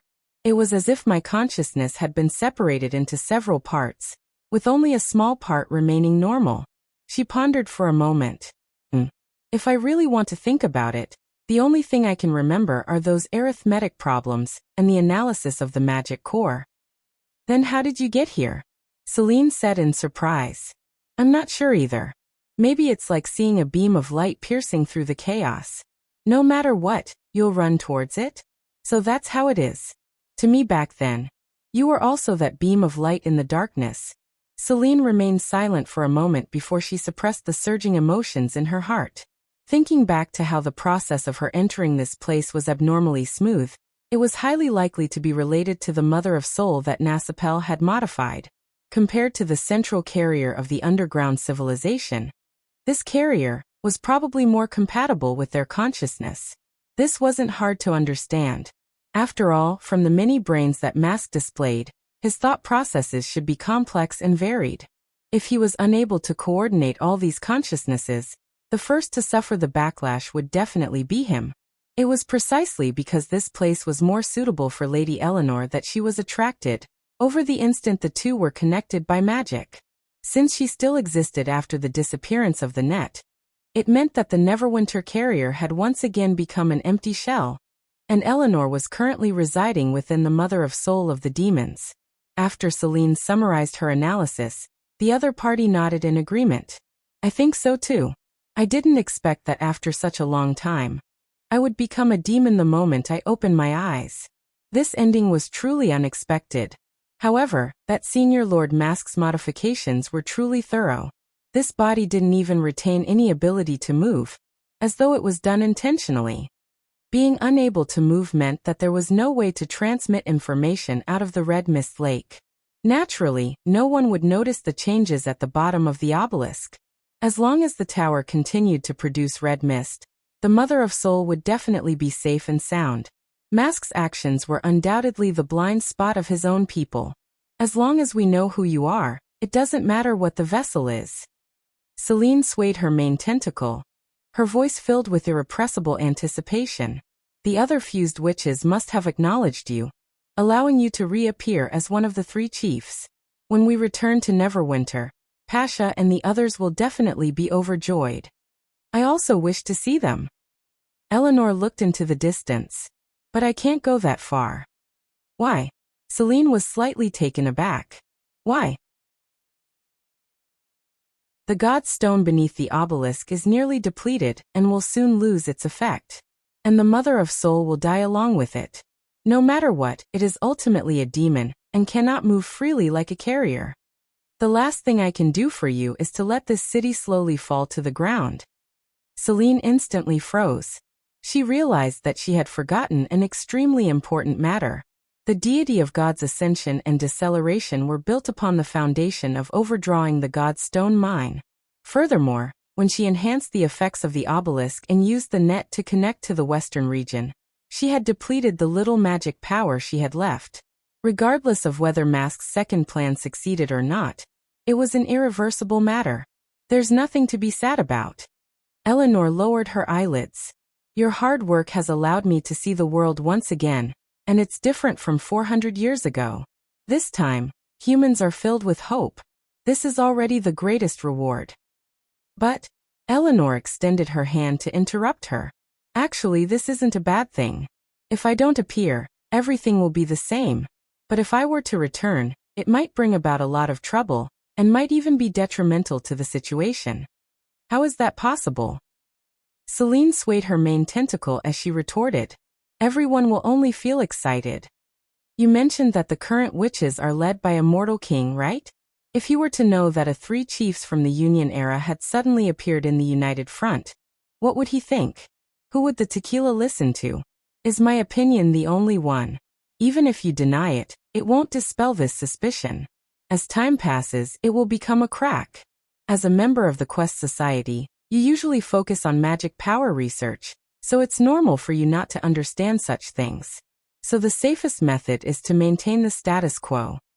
Celine was momentarily at a loss for words. Ever since Alice and Natalia perished, I understood one thing. Eleanor sighed. I am a transcendent, but I am not a qualified leader. To an ordinary person, not competing might be an advantage, but it is not suitable to be a guide. When the union was on the verge of breaking apart, I still did not make my own choice. This is essentially a form of evasion. My lady, you don't have to console me. Back then, regardless of whether I supported the Queen of Starfall City or the Sunchasur Queen, it would have turned the situation into a 2-against-1 situation. That way, the union might not have broken apart. However, in the face of this decision that would affect the fate of the entire clan, I finally gave up on expressing my stance, which caused the situation to become irreversible. Her gaze was complicated, and her emotions seemed to have returned to that most difficult moment. Merging with the central carrier was the only compensation I could make. Now that I have gathered everyone's wills and reviewed this matter, I am even more certain of my judgment. I am not suitable for the position of the 3 chiefs. Even if I return, I will not be able to lead all of you to a better position. So this kind of ending is already very good.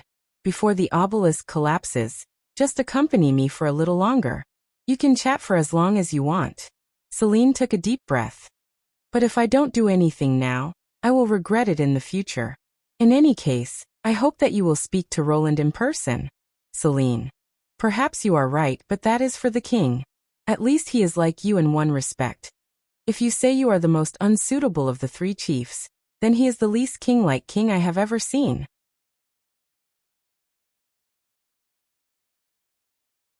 Chapter 1451. At the same time that the deity of gods fell, there was a commotion below. Hacksword suddenly opened a distortion door, and teleported himself and Silent Disaster to Roland, as though he wanted to take him away alone. As for the gods' punishment witches, they surrounded Roland and activated the anti-magic domain. Neither side was willing to back down, and it was as though they were at daggers drawn. If not for Lightning's timely news of the floating island's deceleration, Syrakus would have unsheathed her sword and attacked. This also made Roland realize that although the other party had agreed to cooperate for the time being, they had different demands in terms of benefits. Or it could be said that other than Valkyries, they had yet to truly understand the threat of God. Everything they had done was because of the Nightmare Lord who was trapped in the dream world. But regardless of the process, the deity of God's restoration of stability meant that Celine had successfully obtained control over the core. A calamity had finally been averted. The subsequent reports were basically all good news.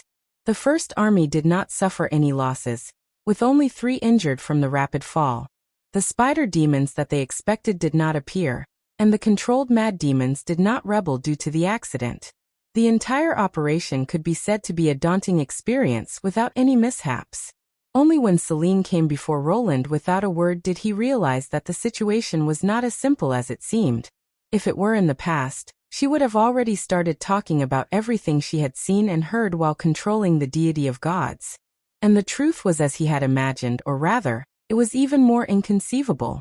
Mask had actually used the Race Mother and the Magic Power Core as nodes to construct a magic net that spanned across the 2 continents, and through it, he had triggered the sudden fall of the deity of gods. And the key person to turn everything around was actually the ancient witches who were thousands of miles away. To be more precise, they were the ancient witches. Their leader was one of the 3 chiefs of the Union, Eleanor. She wants to see me? Roland asked. To be precise, I want you to see her. Celine poured out her worries. Although she is not a qualified member of the 3 chiefs, we all know the sacrifices and dedication she has made for the Union. Now that she can see the light again, I don't want her to disappear just like that.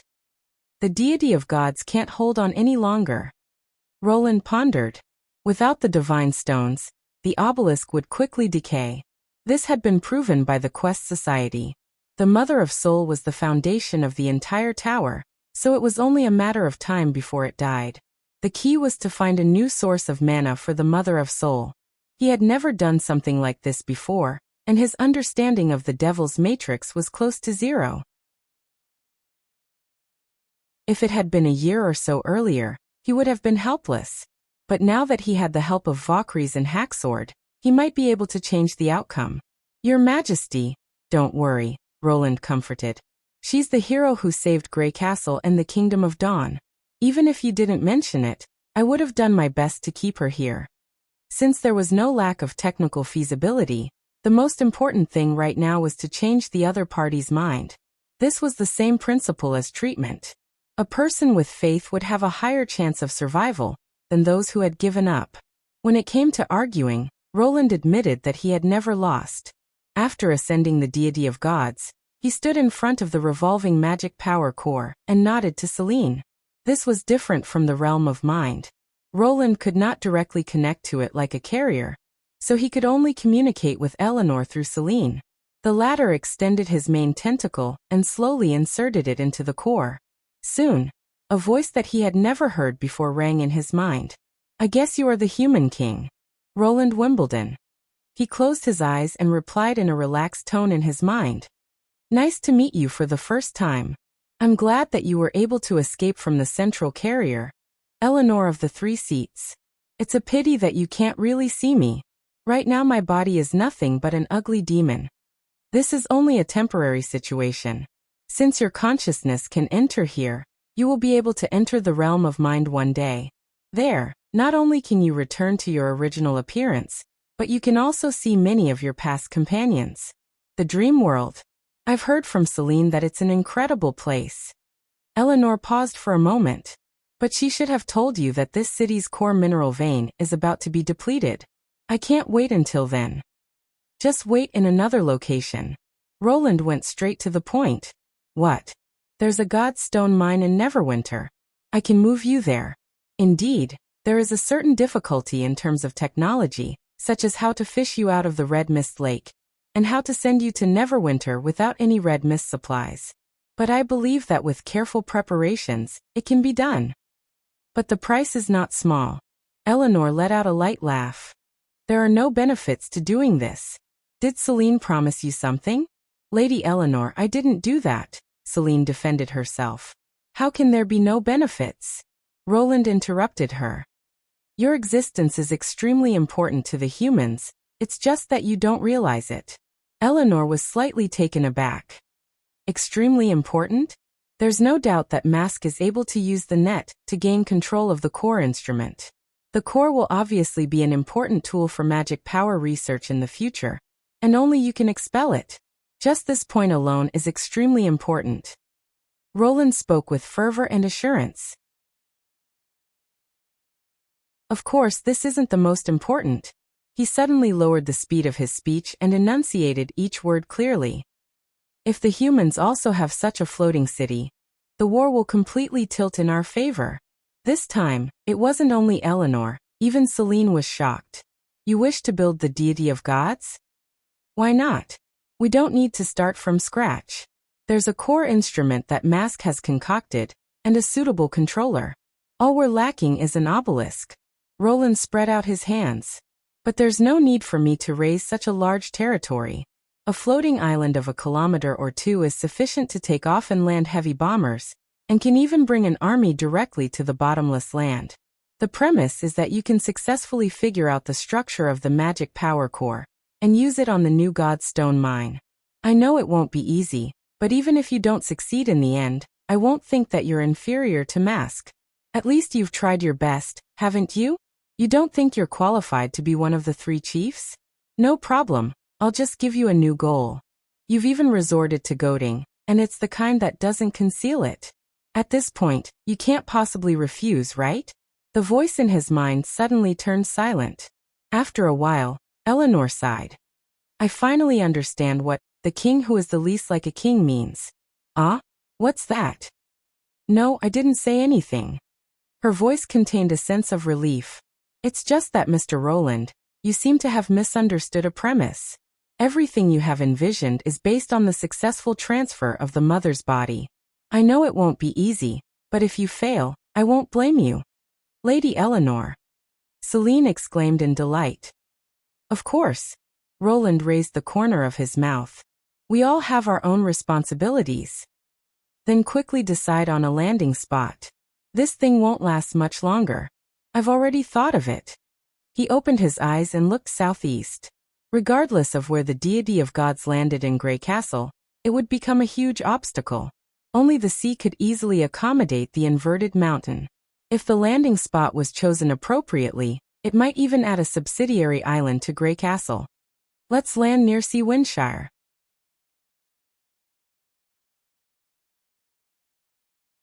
Chapter 1452.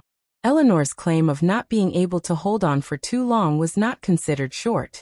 The final movement and descent of the deity of gods took about 2 days. Roland also sent the First Army to conduct a detailed investigation of the coast of Seawindshire, to ensure that there were no casualties during the descent. 2 days later, at dusk, the bottom of the floating island made contact with the sea surface for the first time. From afar, the huge inverted body seemed to be independent of the sea line, and this was also the last time it would reveal its full appearance. As the inverted body sank into the swirling sea bit by bit, the sea level began to rise rapidly, and the beach outside the port disappeared at a speed visible to the naked eye.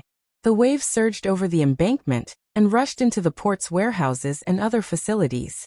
The abandoned ships that remained in the port were pushed back and forth by the artificial tides, and were finally torn to shreds by the violent pull.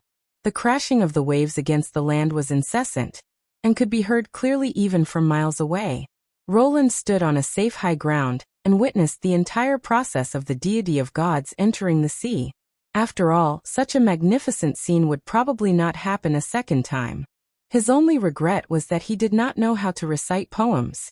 According to history, if he were to recite a poem at such a time, regardless of his standard, it would be recorded in the annals of history along with his back view. Finally, the afterglow of the setting sun appeared behind the deity of gods once again. It reflected the clear and crystalline waves that resembled a belt of light, passing over the new land and extending all the way to the lowlands of Seawindshire, as though the two had become one. Even though the deity of gods was rather large, it was not worth mentioning when compared to the swirling sea. By the time it was embedded into the seabed and transformed into an island, the tides that flooded the port would recede sooner or later, and the gap between the island and the mainland would become a new sea route. At the same time, it was equivalent to closing the distance between Grey Castle and the Fjord Islands. Roland could already foresee the day when it would become a flourishing commercial island. I never expected the demon's ultimate weapon to become the kingdom's new territory. Nightingale, who was watching with him, sighed. It looks like the map of Grey Castle will have to be rewritten. Compared to that, I'm more concerned about what the demons will do. Phyllis, on the other hand, was more concerned about the problems they had to face. If there are no supply stations along the way, it will be difficult for them to return to the ridge of the continent. These can all be resolved through negotiation. We've already taken the first step. At least the outcome isn't too bad. For some reason, Roland suddenly thought of the dream world. In the dream world, the demons all came from a remote peninsula, and the scene in front of him was somewhat familiar. As for this new territory, let's call it the Kargard Peninsula. After that, there were not many twists and turns in the three-party conference. After learning of Mask's shocking plan, and that the king already knew what was happening here, Hacksword was clearly distracted. He even had Soraka's answer some of his questions on his behalf. Roland could roughly guess Hacksword's feelings. No matter what, Skylord did not wish to completely fall out with the king before he obtained concrete evidence. Now that he suddenly discovered that the king knew everything they had done, it was equivalent to him having no way out. For Hacksword, who pursued caution in everything, it was inevitable that he would feel anxious. In comparison, Silent Disaster was much calmer, as though as long as Valkyries was fine, everything else had nothing to do with her. The plan to deal with the demons left behind in the Deity of Gods was quickly decided. It was impossible for Roland to agree to them establishing a red mist supply line along the borders of the Four Kingdoms, and the two senior lords did not care about the lives of the inferior demons. Therefore, the hundreds of thousands of demonless laborers would remain in the new island and take on the subsequent construction plans. Over 1,000 mad demons would enter hibernation to conserve the consumption of red mist and wait for a suitable opportunity to migrate in the future. The obelisk had already entered an irreversible state of withering. Only the red mist lake could supply the red mist, and it would gradually dry up. To the demons who were extremely reliant on the red mist, this place had already become an isolated island. Therefore, after assisting in the transfer of the Mother of Soul, Hacksword would bring Silent Disaster back to Sky City to seize control of the remaining troops. Since his actions were already known to the king, it was never a bad thing to have more power in his hands. From the other party's attitude, it did not seem like he wanted to go against the king. Roland did not plan on forcing the issue. After all, if he were to suddenly go back on his word before the battle, it would easily lead to a disaster. Finally, it was Mask Nasapel. This time, it wasn't just Celine and Eleanor. Even the two senior lords had the same opinion, that the other party had to die. According to Hacksword, even if he were to evolve to an omnipotent state, it would have nothing to do with his race. The path he chose only existed for himself. Once he succeeded, his race would only exist in name, or in other words, he would completely transform into another species. The problem is that he can switch bodies at will through the net. So how do I completely destroy him? Roland raised the key question. Once his plan succeeds, it will indeed be extremely difficult to achieve, but we are still far from that stage. Celine conveyed Eleanor's words. Before the connection was severed, I could sense the difference in strength between the various nodes, and there were only one or two nodes that could compare to the Deity of Gods. This female, ancient witch is right. After being glared at by the numerous gods' punishment witches, Hacksword quickly corrected himself. After all, Nasapel did everything behind the king's back. It is impossible for him to have the opportunity to modify the Mother of Soul in every city to the same degree, and those nodes that have not been modified sufficiently are likely to be unable to transmit his consciousness. Furthermore, the birth towers that cannot be moved will be destroyed one by the Sky Sea realm, so there aren't many places he can go. At present, I am guessing that Mask is most likely in King City. It was truly Hacksword style. Roland thought to himself. To destroy Nasapel, he had to destroy King City. And other than Mask, the king was also in King City. Although he had expressed his unwillingness to clash with the king, his suggestion had pushed the king into the bullseye. But this plan had won over Roland's heart. He did not wish for the crisis of the Deity of Gods to happen again in his territory. To strike down King City in the fertile plains before the enemy could launch a desperate counterattack was undoubtedly the method to minimize the risk. More importantly, Eleanor's appearance had undoubtedly increased the feasibility of the plan. Once he obtained a floating island, he would be able to shorten the range of the Air Knight's troops. This was especially important for the heavy-lift bomber project. The most difficult part of the project was the development of a new high-powered engine. According to the plan provided by the Grey Castle Design Bureau, the manufacturing, assembly, and test flight would require at least a year. But with a mobile platform in the air, the main engine could be changed to the Phoenix's 14-cylinder piston engine. As such, the success of the heavy-lift bomber project was just around the corner. Apex.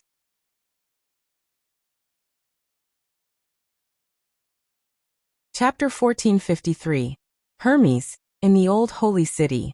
Marwain's feelings for the past month could only be described as a roller coaster ride. From the moment the Sky Lord brought him to the Deity of Gods, he had already made up his mind to cling on to the Deity of Gods tightly, and never let go. What firearms, what iron birds, in the face of a flying city, were not worth mentioning at all. This was a miracle worthy of being worshipped by others.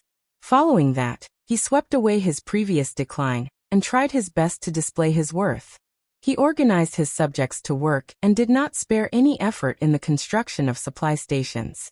He even received the Sky Lord's commendations several times. This made his position among the many nobles more stable, and he felt like the leader of the masses. But a letter from the north broke Marwain's stable life. He never expected the Sky Lord to place such importance on the seemingly absurd piece of paper. After disappearing for weeks, the first thing he did was for them to immediately head to the foot of Mountain Hermes, and the kingdom of Everwinter to wait for a new similar letter. As for who the sender was, how long it would take to arrive, or even the specific location to receive the letter, it was all unknown. Honestly speaking, Marwain was extremely unwilling to leave the deity of gods. Even if there were demons everywhere, they would not deprive him of his position and authority. But it was difficult to defy the senior lord's orders. In the end, he chose the former, not for any other reason but because the old holy city was closer to the deity of gods. At this time, the northern border of the Four Kingdoms was covered in red mist. The people of Grey Castle seemed to be exhausted from resisting the demons. Marwain's life was no different from that of the Duke. Not only did he have many subjects under him, he also had a few nobles following him. But waiting for a secret letter that he did not know when it would arrive was truly worrying. In order to complete the mission as soon as possible, Marwain did not hesitate to risk his subjects escaping, and expanded their area of activity. During this period, there were a few cases of people escaping, and he hanged several people as a warning.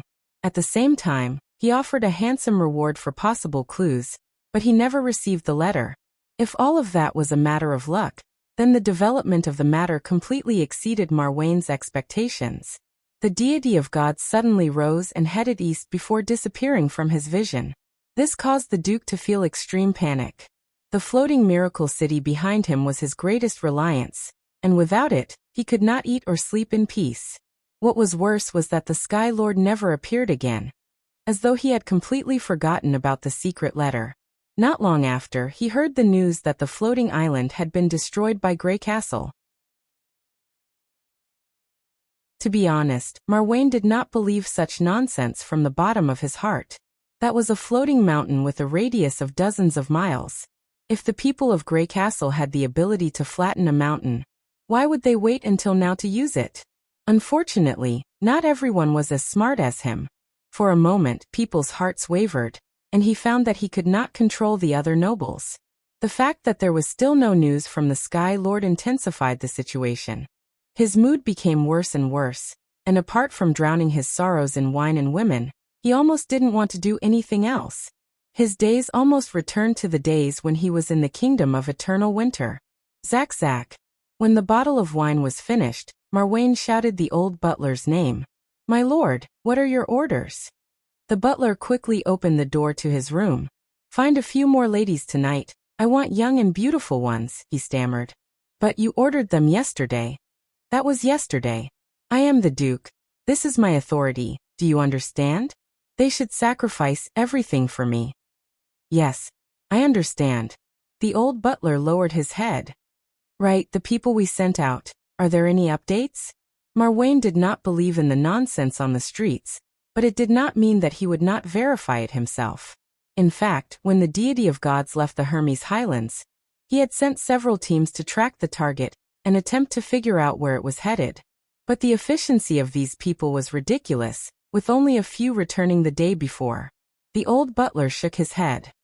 "At present, we only know that Grey Castle did not engage in battle with the deity of gods. Perhaps in another 2 days, there will be concrete news."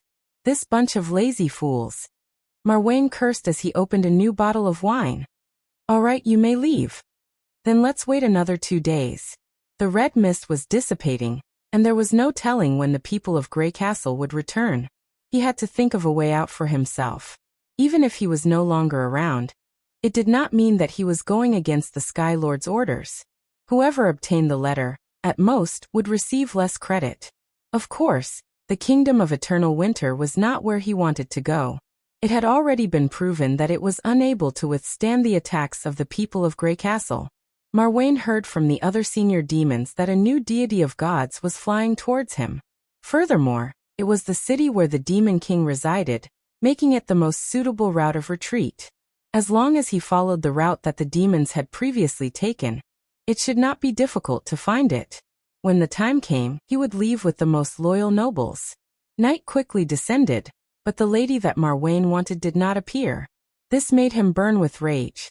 It seemed that his old butler was starting to become useless. He waited patiently for another hour. When footsteps came from outside the door, Marwain's curses had already reached his throat. However, the person who opened the door was not the old butler, but a group of filthy subjects. Some of them were holding hoes, while others were carrying poles. They looked like a motley crew. The Duke watched in disbelief as they surged into the house, leaving muddy footprints on the fluffy carpet in the bedroom. The moment he thought about how his mansion was being trampled by a bunch of bastards, he could not help but scream, "Guards, guards!" But Marwain did not receive any response. What interrupted him was a bloody head that belonged to the old butler, Sark. Marwain immediately sobered up from his drunkenness. "What are you doing? Everyone has had enough of your bullying, Marwain Parker," the leader shouted. "Because of your damn order, many people died of exhaustion in the quarry, but you didn't care, and even withheld the wages that should be paid. We are not your servants, nor are we your slaves. Nobles are not superior to commoners. The people of Grey Castle are right. You work for the monster in the day and give your wife and daughter to him at night. You are the real devil.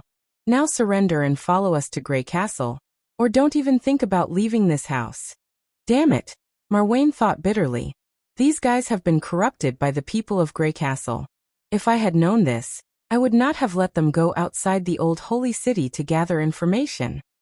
"I am the Duke. Who dares to touch me?" Marwain warned sternly as he drew his sword from the table. Compared to the weapons in the opponent's hands, this sword was much sharper. Since they could break in without warning, it was obvious that the guards and servants had all betrayed him. He had to get out of this place and contact the other nobles. Then he would gather the night to eliminate this mob. The Duke's title stunned everyone. He was not a commoner like the old butler. The Parker family had ruled Snow Reflection Castle for many generations. To the commoners of Everwinter, his status was unreachable. It was precisely because Marwain knew this that he deliberately put on a high and mighty attitude. He did not believe that any bastard would dare to hurt him. Suddenly, a stone was thrown from the dark and hit him squarely in the side of his face. The sharp pain instantly froze Marwain on the spot. "How dare they?" A white-haired old man rushed out of the crowd and threw himself at him while crying, "Devil, give me back my daughter." Marwain subconsciously raised his sword and pierced it through the old man's chest. When he came to his senses, the crowd had already surrounded him. The old man's death was like a vent that released the long-suppressed emotions of the crowd. Hoes and carrying poles fell on Marwain like raindrops. He could almost hear the sound of his bones breaking. "You lowly commoners, stop. No, stop, don't hit me. Cough, cough, I beg you." Their voices gradually became softer. The crowd only stopped when the Duke was turned into a pile of mud. "We killed a noble," someone said with a trembling voice. "So what? The King of Grey Castle doesn't recognize nobles. Besides, he was an enemy of Grey Castle. What if the other Everwinter nobles find out? They have horses and armor. If they catch up, what else can we do at this point?" The leader looked around and said, "We're not the only ones being bullied. Since the devil isn't here, why don't we fight them?" Another person said in a low voice. "Fight them? Fight them. Then we'll go to Grey Castle." Not long after, the voice spread out and turned into a uniform slogan that surged towards the pitch-black ground outside the house like a torrent.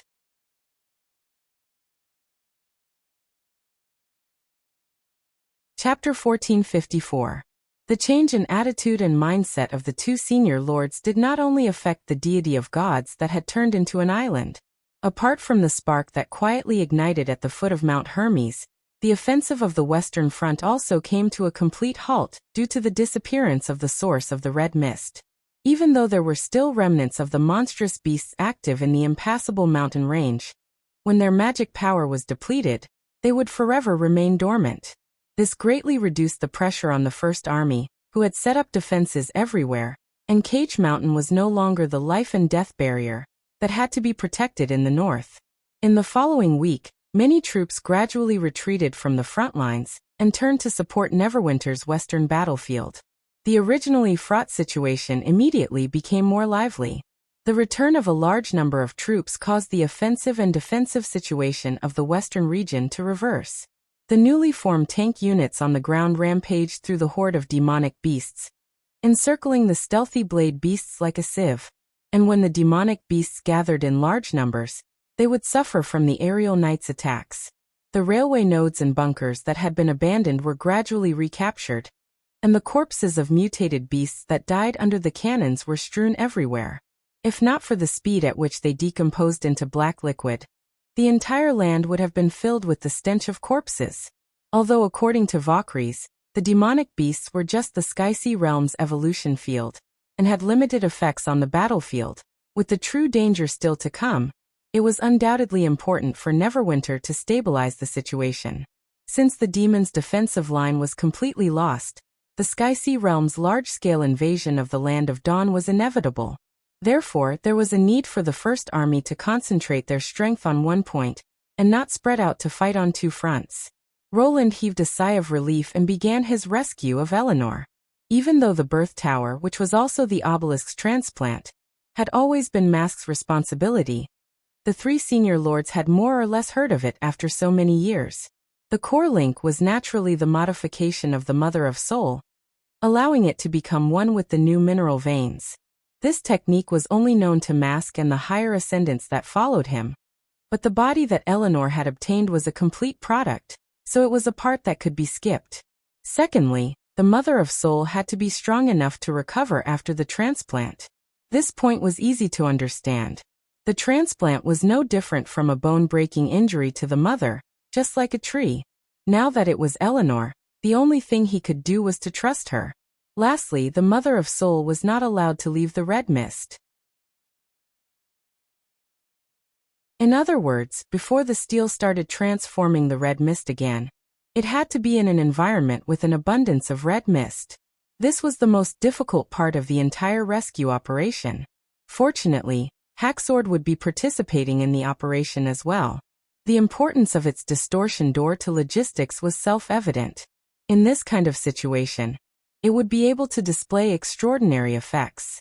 After the plan was finalized, the Ministry of Industry was the first to enter. In order to rescue the immobile Eleanor from the Lake of Mist, he had to first figure out her location. The interior of the Deity of Gods was a forbidden zone that witches couldn't step foot into. But the diving suit invented by Rex had achieved an unexpected and miraculous effect. More than 10 groups of Sand Nation people donning diving suits entered the Mist Lake through the suspension cable, and finally located Eleanor at a depth of 150 meters. The leader of the group was a man named Simbadi. Next, they had to rely on manpower to slowly peel off the mother's body from the steel, and tie it tightly with ropes. Under normal circumstances, the strength of the Mother of Soul was comparable to that of a carrier, and was inseparable from the bottom of the steel. But the death of the steel made this feasible. Even if they did not take any measures, the steel would gradually crumble, and eventually turn into a pile of rubble. When the mother was hoisted to the surface of the lake, Skylord would open a distortion door from below and send Eleanor into a specially made metal box. Along with her was naturally a large amount of red mist. After this step was completed, everyone heaved a sigh of relief. What happened after that was much simpler. Farina was in charge of the steam-powered trucks. Apart from the metal box, the trucks also carried a large number of red mist tanks. They were the nutrients required by the Mother of Soul, as well as Skylord supplies along the way. After passing through a series of distortion doors, the convoy arrived at Neverwinter from Seawindshire in just half a day.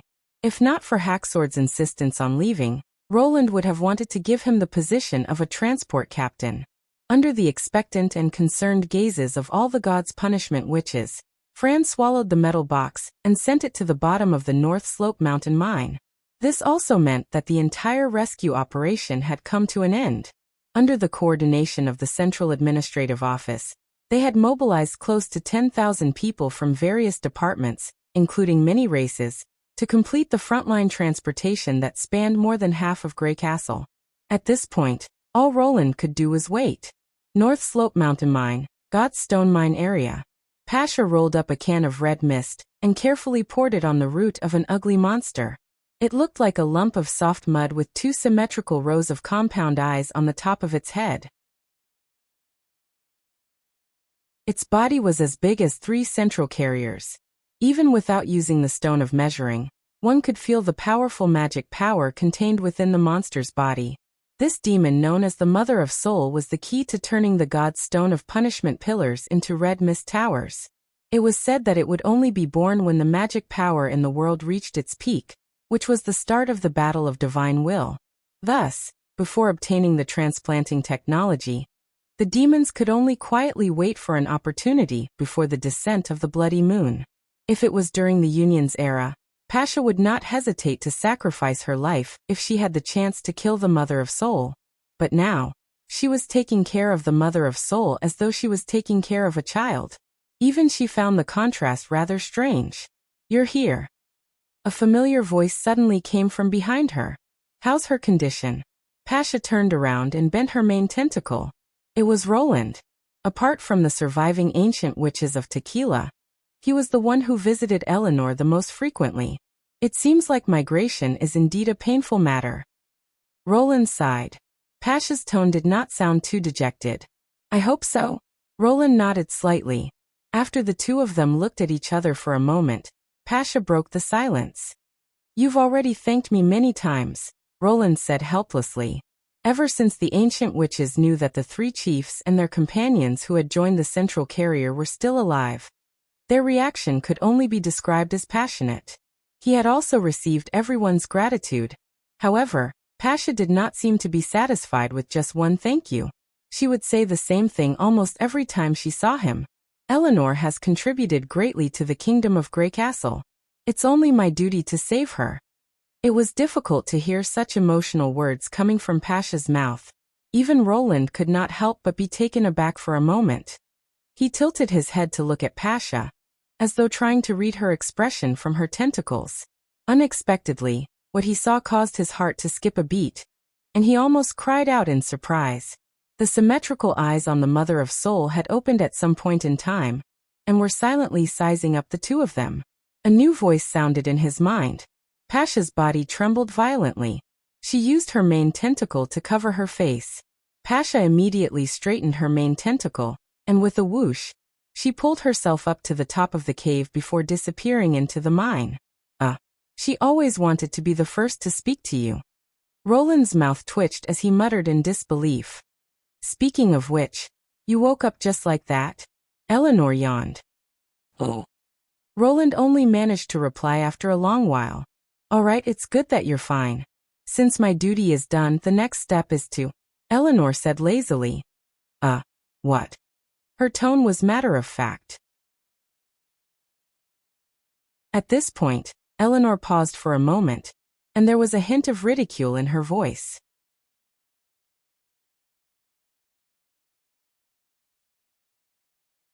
Chapter 1455.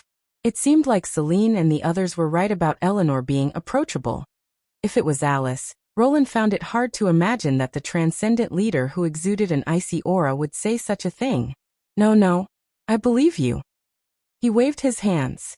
The North Slope Mountain was connected to a large industrial area. If it suddenly flew up, it would definitely be a disaster. "You should at least wait until I activate the core instrument before you believe me," Eleanor said with some regret. From her tone, it seemed like it was a pity that she could not prove her ability on the spot. Roland had a rough understanding of the 3 chiefs' temperament. She did not think that she was a qualified leader, but that did not mean that she was ordinary. She had her own pride. Those who could become transcendents were all outstanding people. "Right when did you wake up?" "About a quarter of an hour ago." "So you were eavesdropping from the start?" Roland cursed. Then why didn't you tell us? No one said that I have to tell the world when I wake up, said Eleanor confidently. Then why did you speak again? What else? How much more do you want my juniors to lose face? The 2 rows of eyes on top of her head rolled upwards, and the massive amount of eye rolling had a majestic feel to it. It was you who suddenly woke up. That was even more embarrassing. Seeing that Roland was speechless, Eleanor casually changed the topic. To be honest, I am quite satisfied with you. Why? He realized that he could not keep up with her pace. Because there are no traces of mining here, Eleanor replied. Now that this area has become one with me, I can feel that these godstone pillars are basically intact, which proves that you have no intentions of mining them. Does she mean that I did not mine godstone, so I have no intention of controlling the witches? It took Roland a while to understand the meaning of the other party's words. Celine should have told you about the witch union. Do you not believe her? Of course not. It is just that people are easily deceived by a fabricated facade, especially for a king with unlimited power. Disguising is not a difficult task, Eleanor said methodically. Even if you are like this now, it does not mean that you will be like this in the future. Preparing for a rainy day was something that every leader would consider. If you had your guard up, it would be impossible for you not to have designs on this godstone mine, secretly arranging for mining and storage, in order to prevent the witches from becoming uncontrollable in the future, while maintaining a friendly face on the surface. Wasn't this a common situation in the past? Roland sighed. That's because too many people regard witches as aliens. But in my eyes, they're just humans with unique advantages in certain aspects. It doesn't matter even if witches occupy the entire upper echelons of the kingdom. What you really want to ask is Alice's opinion, right?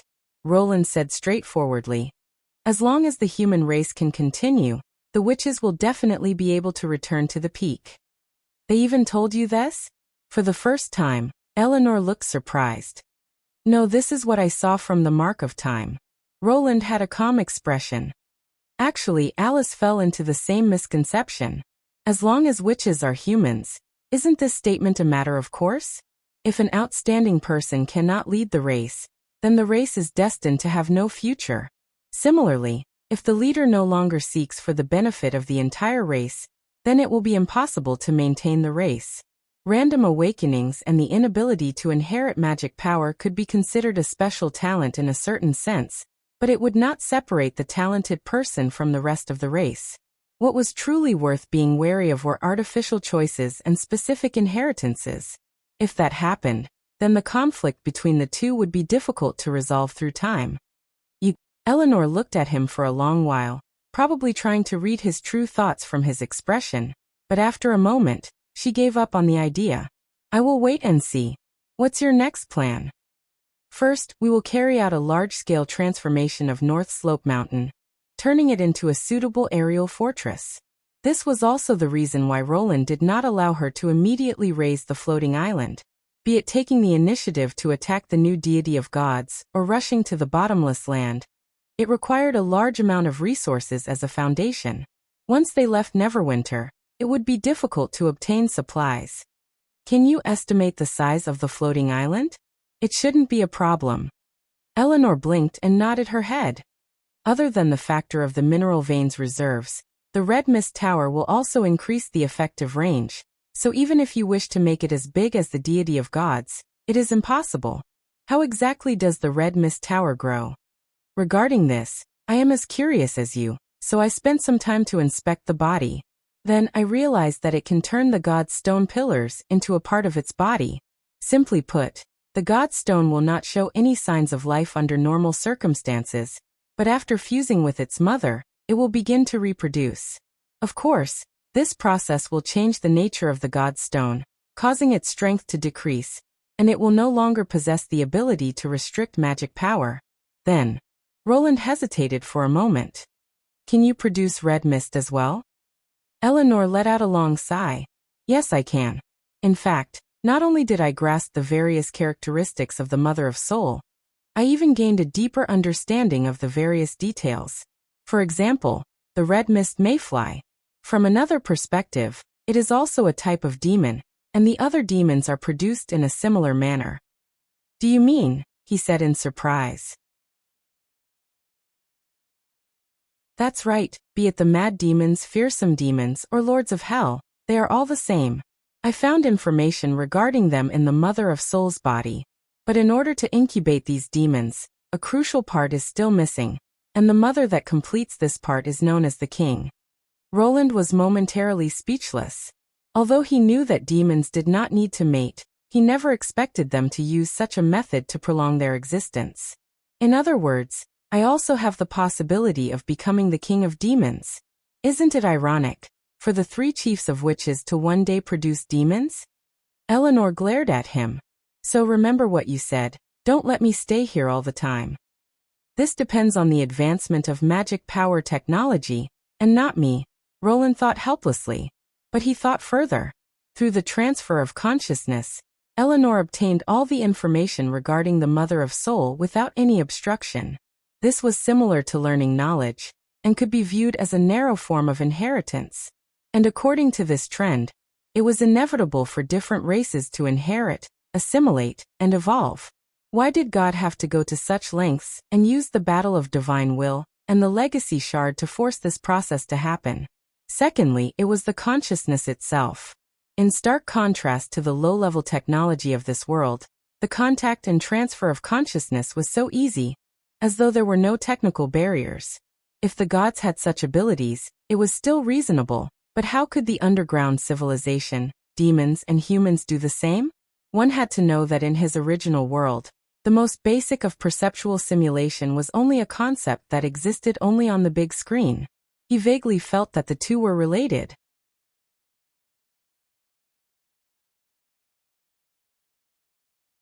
Chapter 1456. After returning to the castle from the North Slope mine, Roland summoned Supervisor Barov and Minister of Construction Carr into his office.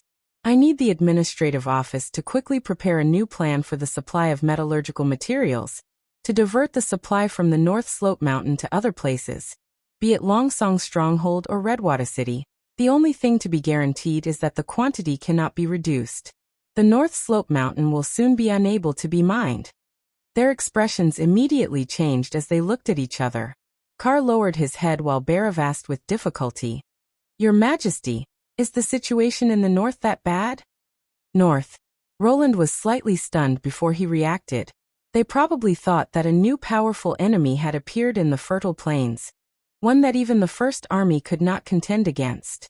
Thus, to protect the city, they had no choice but to give up the North Slope mine. He shook his head in exasperation and amusement. The army has not degenerated to the point of needing to lie about their victories to maintain the morale of the people. Furthermore, you are in charge of logistics and should be able to see the general situation from the consumption of medical supplies. Why would you ask such a question? Barov hurriedly wiped the sweat off his forehead. I was just preparing for a rainy day for your Majesty. Actually, I found it strange in the beginning and thought that one of the witches had discovered new information about the Sky Sea realm, and did not have the time to inform the administrative office. If that's the case, then why did your Majesty give up the North Slope mine? Carr could not help but ask. Because the mine will soon fly. Roland shrugged.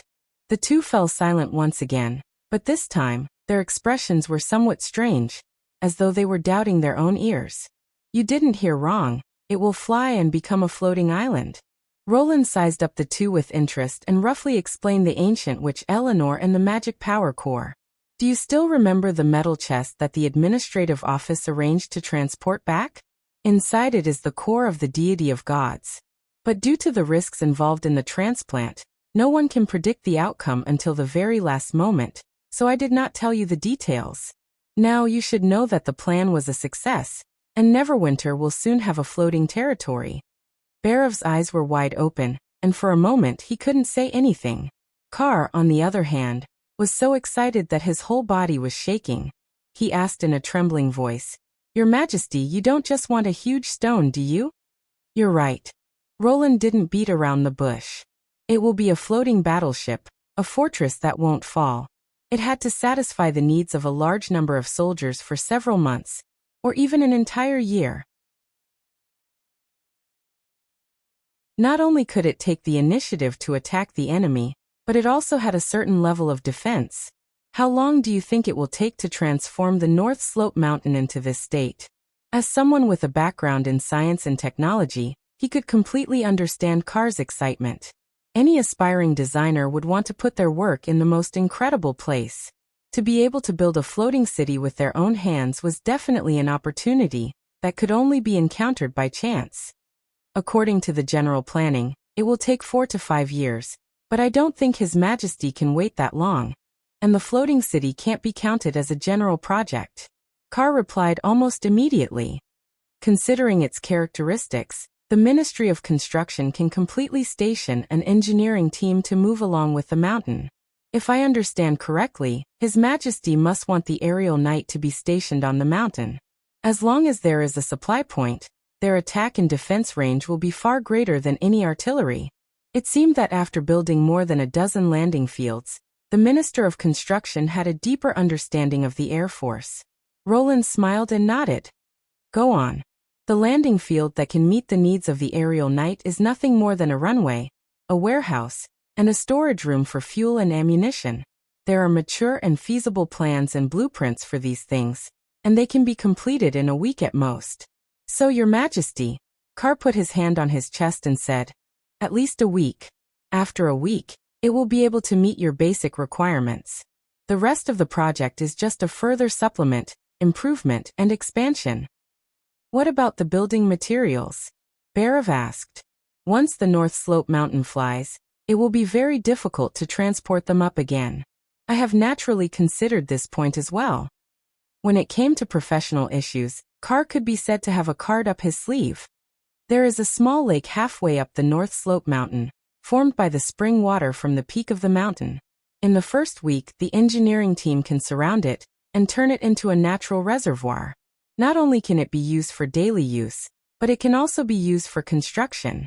Secondly, the limestone used for the cement can be obtained by excavating the mountain. I believe Madame Eleanor will not mind that the floating city is a little lighter. Bricks and wood can be obtained on the spot. As for the steel, it is best to prepare it in advance. If Miss Hummingbird and Miss Molly are willing to help, the amount that can be transported in a week will definitely be considerable. In addition, the third border city of the Tequila Witches can be of great help. Those endless caves only need to be slightly modified to become the best warehouse. With these things, even if there is no supply for a long period of time, the engineering team can still work for a year or two. At this point he looked at Bhairav. Of course, if the furnace area and the steelmaking yard are also preserved, this period will undoubtedly be even longer. Roland could not help but clap his hands.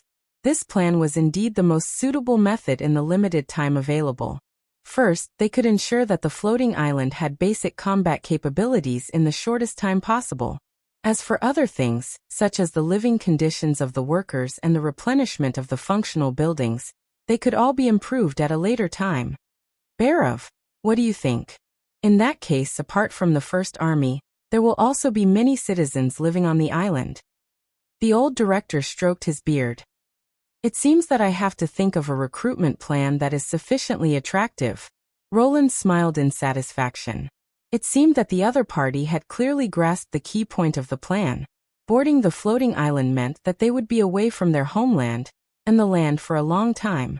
The difficult living conditions in the early stage would not be comparable to the residential area of Neverwinter. Therefore, regardless of whether it was publicity or remuneration, the administrative office had to prepare well. Only a group of willing workers could efficiently complete the task. In the past, this kind of work had been led by Roland. Now that Bhairav was willing to take on this responsibility, it was obvious that he had fully understood Roland's ruling philosophy. Then let's implement this idea. Roland finally made the decision. Sir, welcome back. When Victor walked into the office of the Miracle Building, Tinkle greeted him cheerfully, just like when he was in the hotel. The business of the Rainbow Stone was growing steadily, and other similar competitors had also appeared. In order to stabilize the supply, he had to frequently travel between the Kingdom of Everwinter and the port of Clearwater. Although it was rather tiring, he enjoyed it. Compared with the uncertain jewelry sales in the past, He was getting closer and closer to his original goal: to become a big businessman who could support his family. As soon as Victor reached out his hand, Tinkle had already placed the Greycastle Weekly in his hand. This tacit understanding made him smile. Although the port of Clearwater also had a weekly newspaper, the time was always 2 to 3 weeks later. For a city like Neverwinter, 2 to 3 weeks of change was enough to be astonishing. As expected, the title of the latest issue of the newspaper on the first page instantly attracted his attention. Above the clouds, the Vault of Heaven project is officially announced.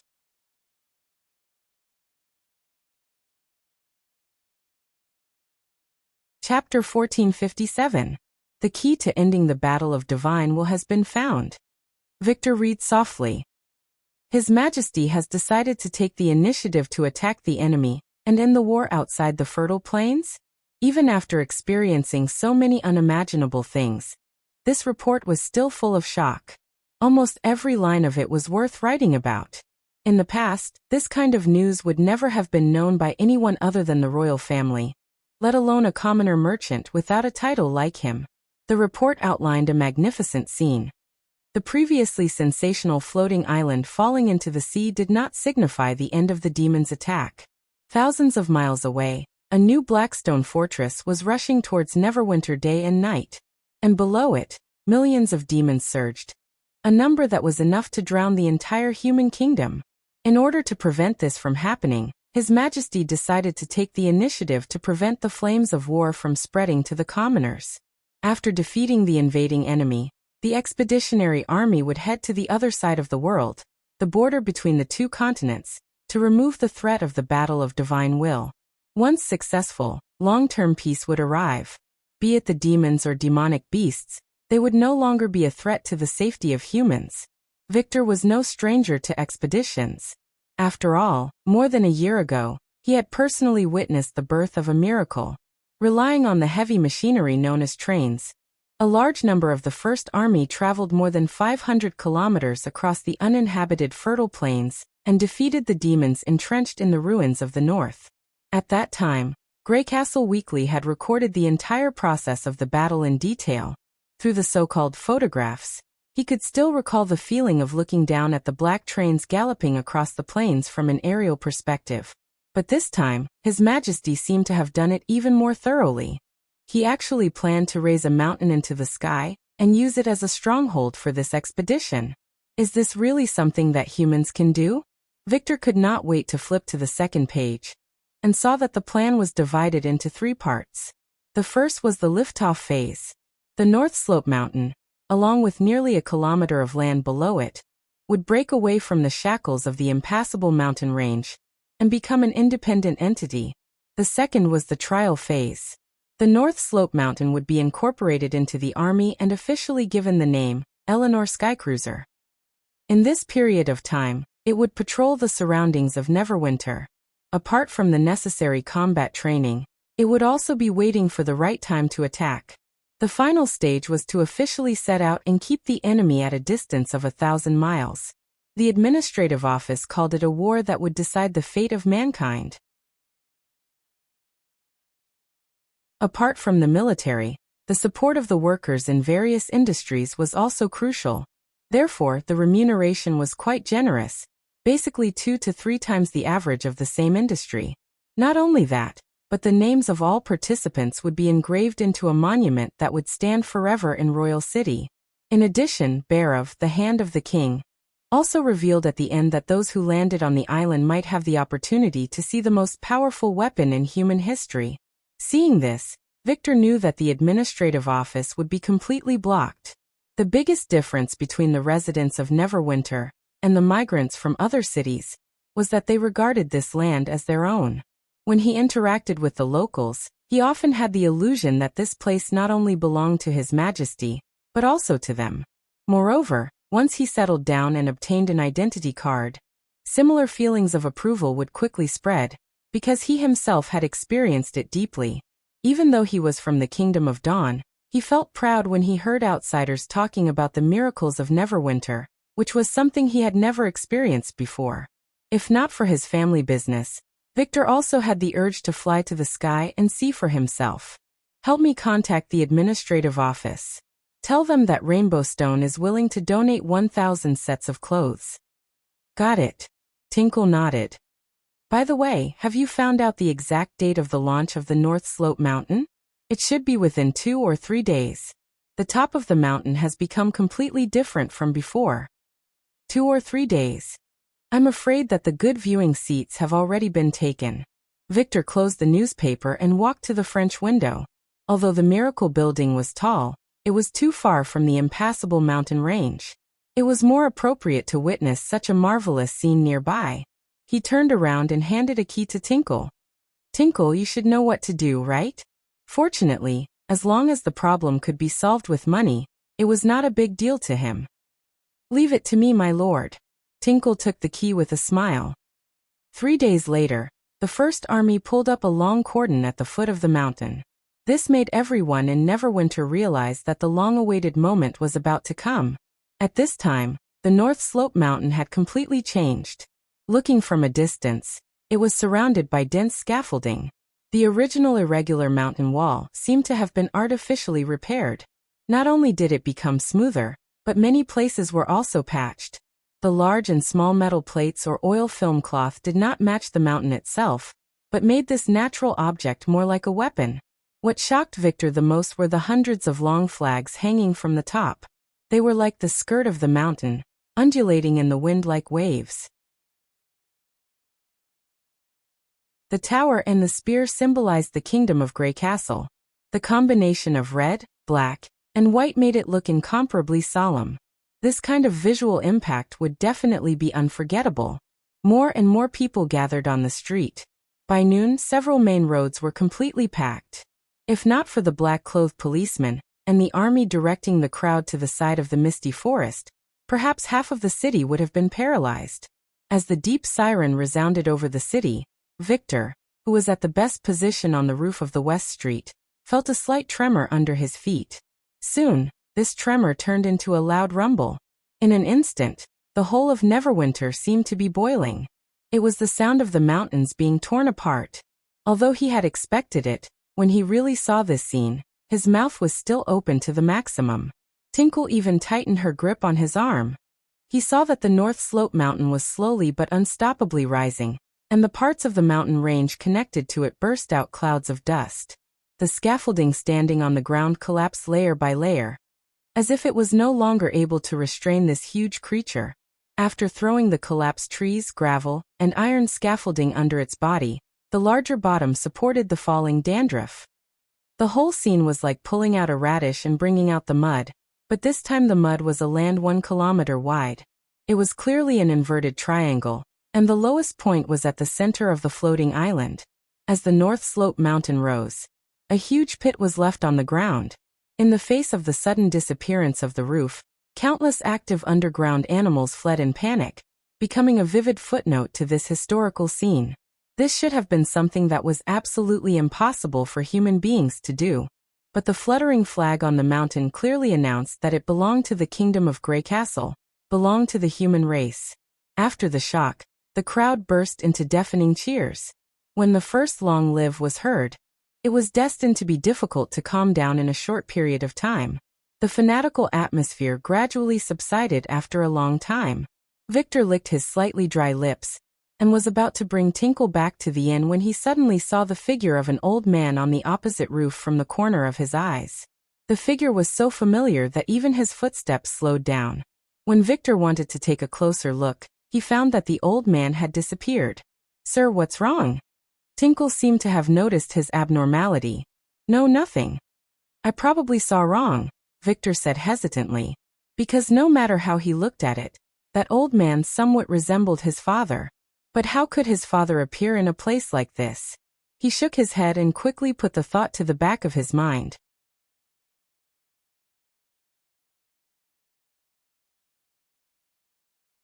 Chapter 1458. In the reception hall of Grey Castle, Roland quietly looked at the old man in front of him. He was sitting in a wheelchair. His hair was gray, his cheeks were sunken, and the wrinkles on his forehead were prominent. Obviously, he was nearing the end of his life. However, compared to his age, His eyes were not too cloudy and still looked full of vitality. The monocle on the tip of his nose, and the black bow tie around his neck further enhanced this feeling. While Roland was looking at him, he was also looking at Roland. After a while, Roland broke the silence and said with a smile, "It's not easy to invite you here from the Kingdom of Dawn. Welcome to the new King's City of Grey Castle, Mr. Bonach Lothar. Thank you for your hard work. It's my honor to be summoned by the King of Grey Castle." Bonach Lothar slightly lowered his head. "May I know what your Majesty wants me to do? You've already contributed a lot to Grey Castle. There's nothing more you need to do." "Me?" Bonach Lothar was obviously surprised. "Your Majesty, did you make a mistake?" Generally, people at this age would have a slower thinking speed, and they would speak incoherently and stutteringly. However, Bonach Lothar not only answered immediately, but also controlled his facial muscles to make a fake expression, which was enough to prove that his brain had never stopped thinking. Compared with the irreversible aging of his body, his consciousness might be a more realistic reflection of his own condition. "I know you have concerns, but please rest assured that I have no malicious intentions towards black money." Roland spread out his hands and said, "The oracles who passed the message to you are also a member of Neverwinter. In fact, it was me who asked them to send the message." Roland had used Pasha's mouth to summon Bonach Lothar to Grey Castle with the reason that the time for the transformation ceremony had come. After confirming the target, he had sent someone to take him back to the castle. Although this method was a little crude, it was more straightforward. "Your Majesty, I don't quite understand what you mean." "It doesn't matter. I'll tell you until you understand. This is a very complicated story, but it really happened." Roland gave a brief account of the ancient witch's past, as well as the nature of the God's Punishment Army's transformation ceremony. The soul vessel could only collect the consciousness of those who possessed the demon. In other words, those without the demon could only become a shell.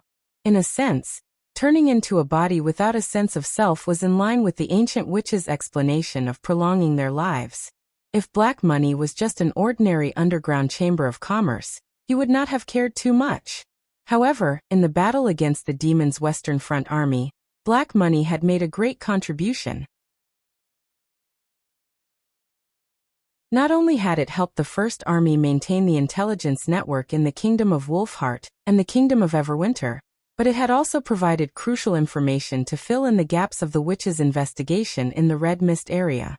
Perhaps Bonach did not do this for the fate of mankind or to save his compatriots, but his contribution was real. Roland did not think that turning such a meritorious person into a mindless puppet was a suitable reward, so he decided to meet him in person. After a long time, Bonach Lothar slowly took off his presbyopic glasses and said in a slightly trembling voice, "You mean immortality is just a scam?" Roland sighed softly. "At present, the only people who can maintain their consciousness and not age are those who possess the demon. For humans, they are witches."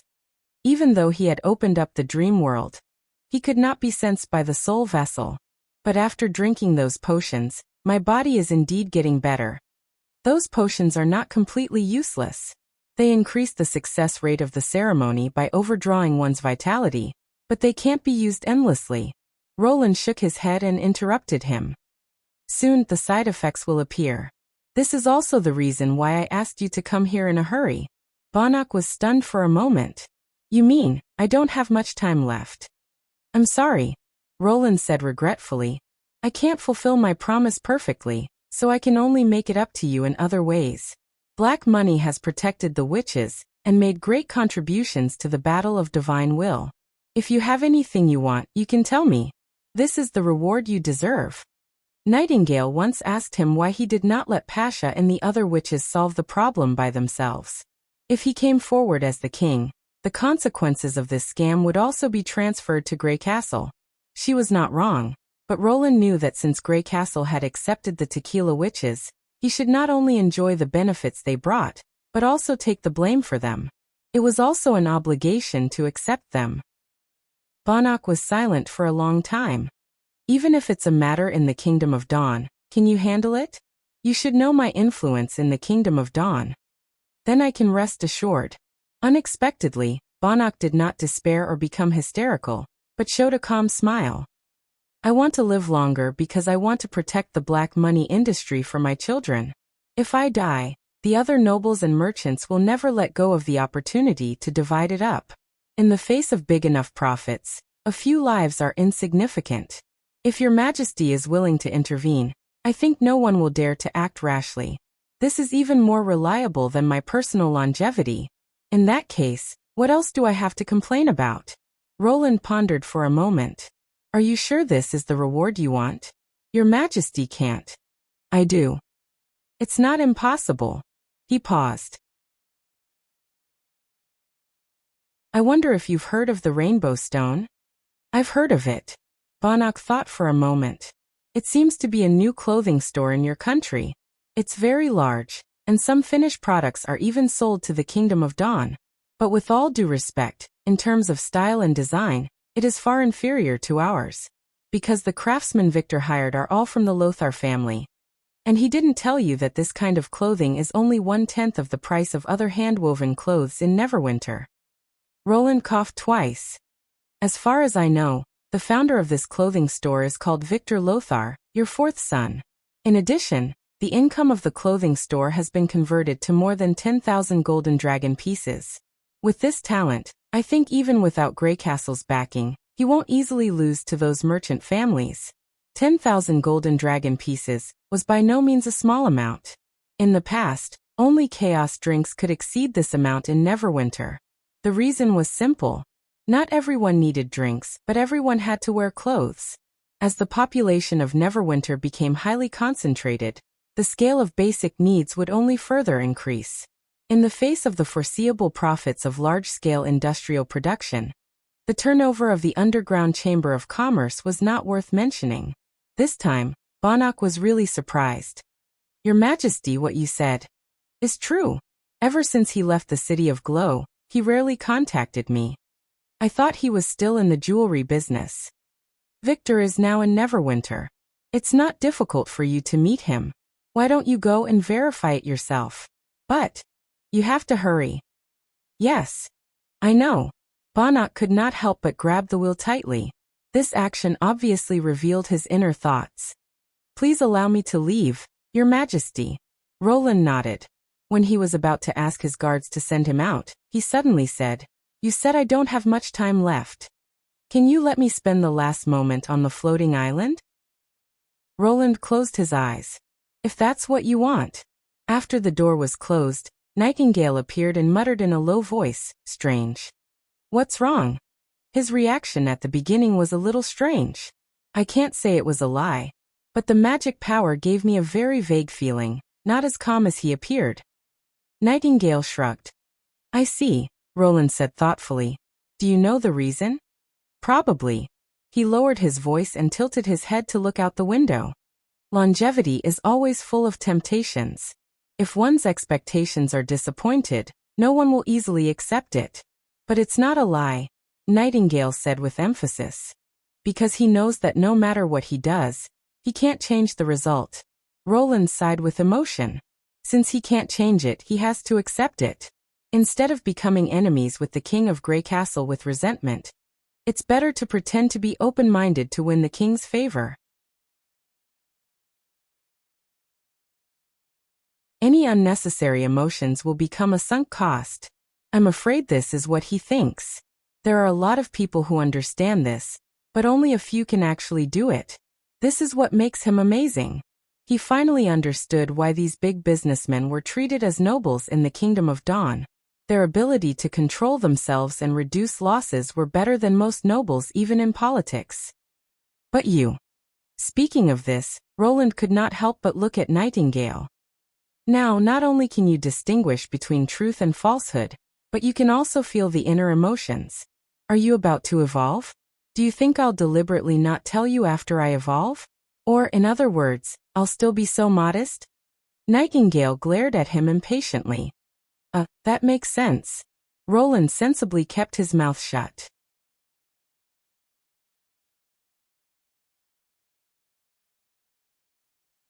Chapter 1459. Ding-ling-ling-ling. The phone on the desk suddenly rang. It took Roland a few seconds to find the one that was waiting to be connected.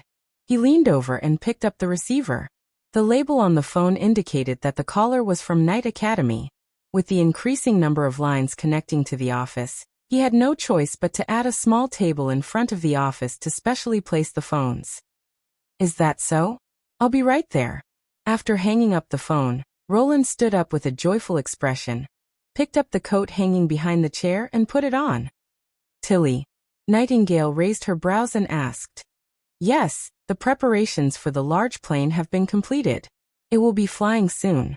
The large plane he was referring to was the key project of Greycastle's design bureau, the 4-engine long-range bomber.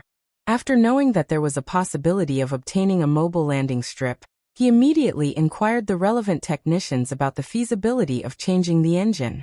The answer he received was that as long as the weight was adjusted slightly, there would not be any influence on the aerodynamics.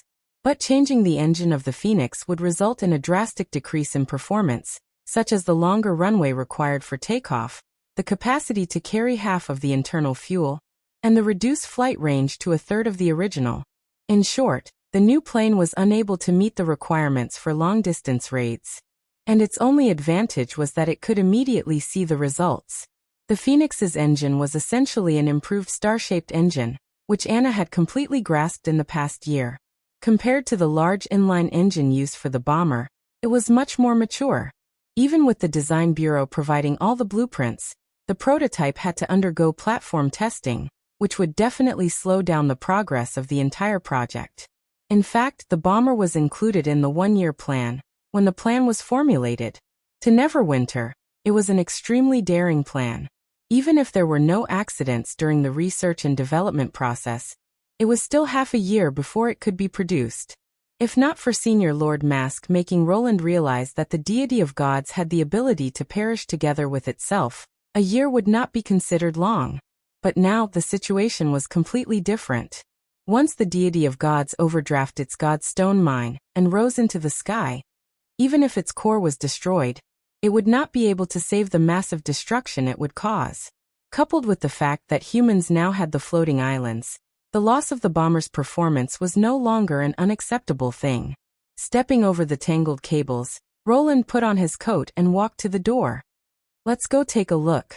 This is the largest plane in history. Clang!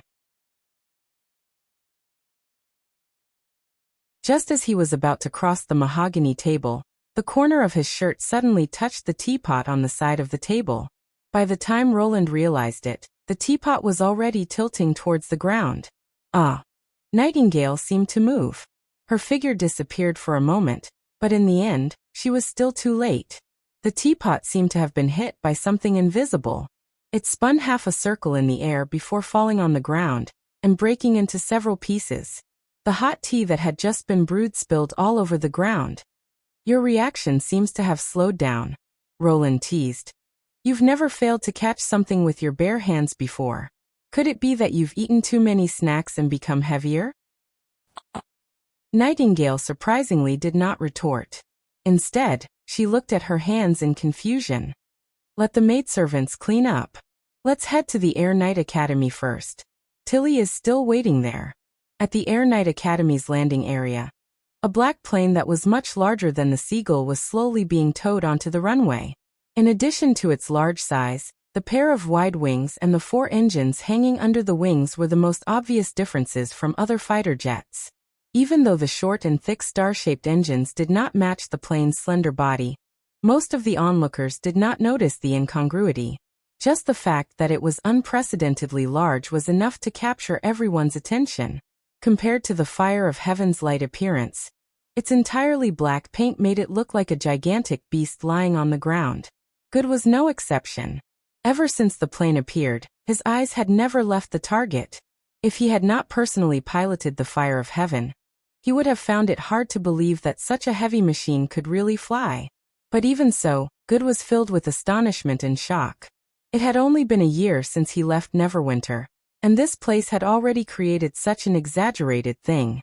Her Highness the Queen's ability was a little too exaggerated. Other than constantly repeating "so big," Finkin could not find any other words to describe it. I reckon that only the most outstanding aerial knight will be qualified to pilot this gigantic object in the future. Heinz said with a sigh. In our class, good is probably the only one who has a chance. That's not the case. Unexpectedly, the one who answered him was the usually indifferent instructor Eagle. As far as I know, the pilot of the bomber will not be selected from the first-line flight officers. Of course, this does not mean that those people are not outstanding. It's just that according to Princess Tilly's judgment, the most important goal of the Air Knight is to ensure air superiority, protect the bomber and shoot down any enemy that dares to approach. If they can do this, it won't be a problem even if the large plane is filled with rookies. Sir Instructor. The three of them immediately straightened their backs. Relax, I'm not here to reprimand you. Eagle glanced at them expressionlessly. You're already the top warriors of the Air Knight. Have more confidence in yourselves. Yes, yes. The three of them saluted. Next, everyone will be facing the main force of the demons. Work hard. Eagleface clasped his hands behind his back and walked to the other side. Finkin heaved a sigh of relief. Why do I feel that Sir Instructor is a little gentle? Heinz interrupted. Indeed. Good shrugged. But if he hears the gossip behind his back, he won't hesitate to make you clean the toilet for another week. The two of them immediately changed the topic. At this moment, the propellers of the black plane spun at high speed, and the surging roar instantly drowned out the voices of the onlookers. Even after such a long time, when Good heard this familiar and rich rhythm, he still felt his blood surge. Sure enough, I love flying. Amidst the continuous sounds of the pistons, the bomber began to slowly move forward and continuously accelerate. This process took far longer than the fire of heaven, but when it neared the end of the runway, it still raised its nose bit by bit. Gravity could no longer restrain it. The giant black beast seemed to have spread its long wings and climbed into the sky against the slightly damp sea breeze. After a round of climbing, the bomber changed its direction and flew northwest of Neverwinter. And in that direction, the North Slope mountain floating in mid-air was especially eye-catching. Good knew that all the elements for them to take the initiative to attack were in place. The decisive battle with the demons was imminent.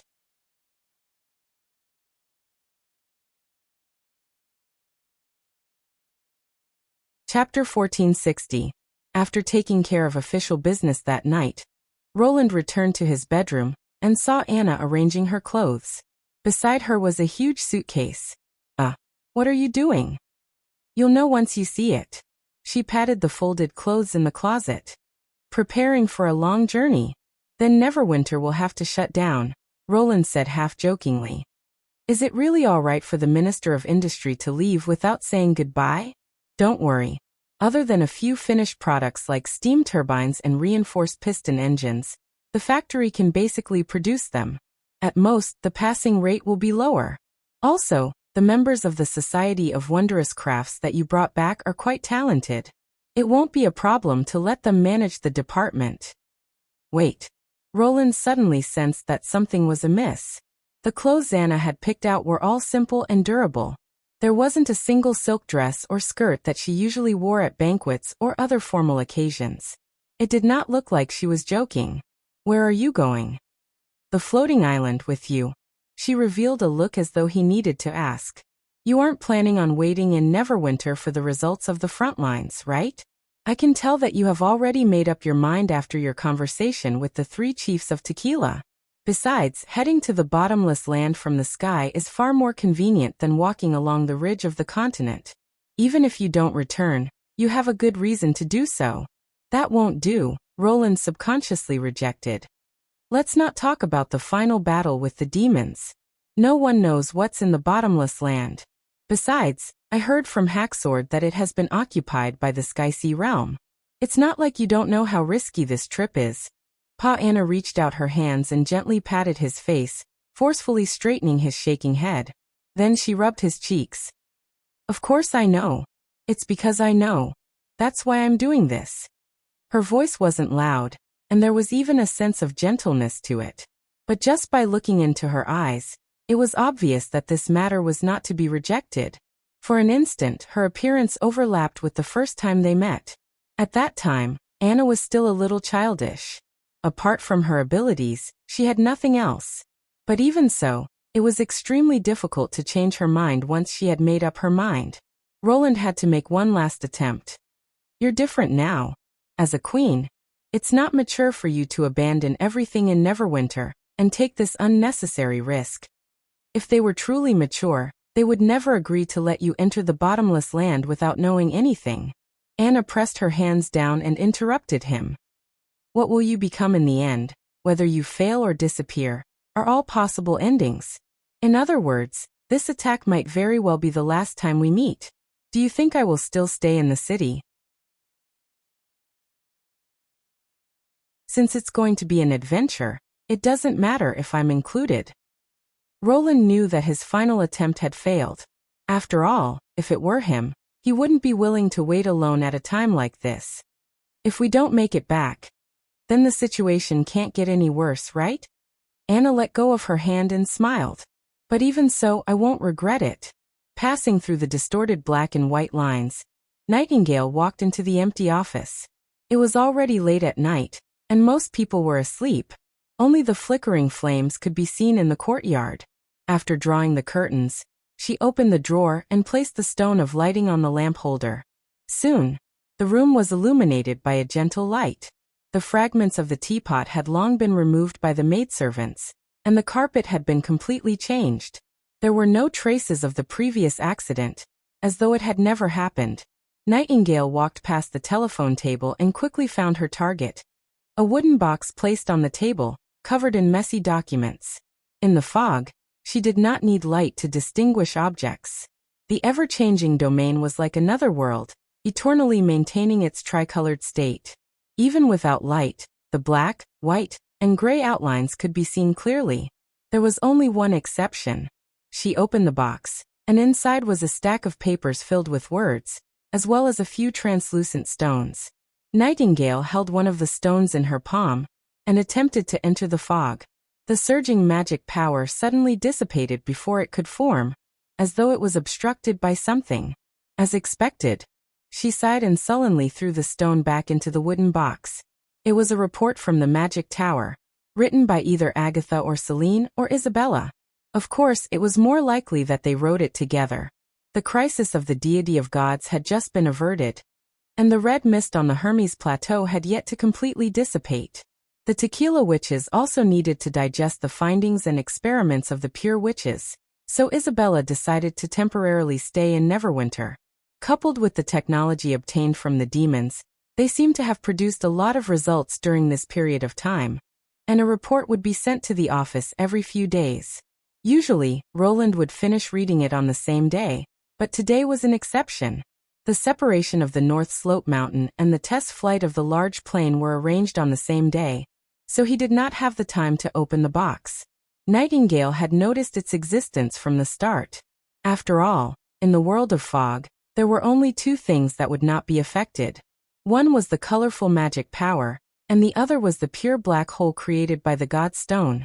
Of course, according to Isabella's research, the two could be classified as the same thing. As such, she had discovered the black light when Roland met with Banach Lothar. But compared to an ordinary god stone, its range of influence was much smaller, and it was obvious that it had been modified by Isabella. As it was a sample related to the report, she did not pay much attention to it. This was the reason why she did not use transient steps when the teapot fell. The black light blocked the falling teapot, and the moment she entered the fog, her body had already made the judgment that it was irreversible. If that was all, it was just a small accident. However, Nightingale saw a line that formed the table bounce forward under her touch, passed through the black light, and finally hit the teapot, changing its falling trajectory. Any distortion in the fog was uncontrollable, and even she had to be wary of those restless lines at all times, or she would be the one who would be cut. This was the first time she had seen such a thing. But Nightingale wasn't sure if it was just a coincidence, or if something had really happened to her. She used her ability again, repeatedly touching the corner of the table in the fog, and simulated the situation at that time to rush forward a few times, but nothing happened. It seemed that she was thinking too much. Nightingale withdrew her hand awkwardly. Agatha was right. She could not think that evolution was easy just because many witches in the Union had done it. Fortunately, she did not say it at that time, or she would definitely be laughed at by Roland. She put the stone of lighting back into the drawer and left the office the way she came. Crack! Suddenly, there was a soft sound in the quiet room.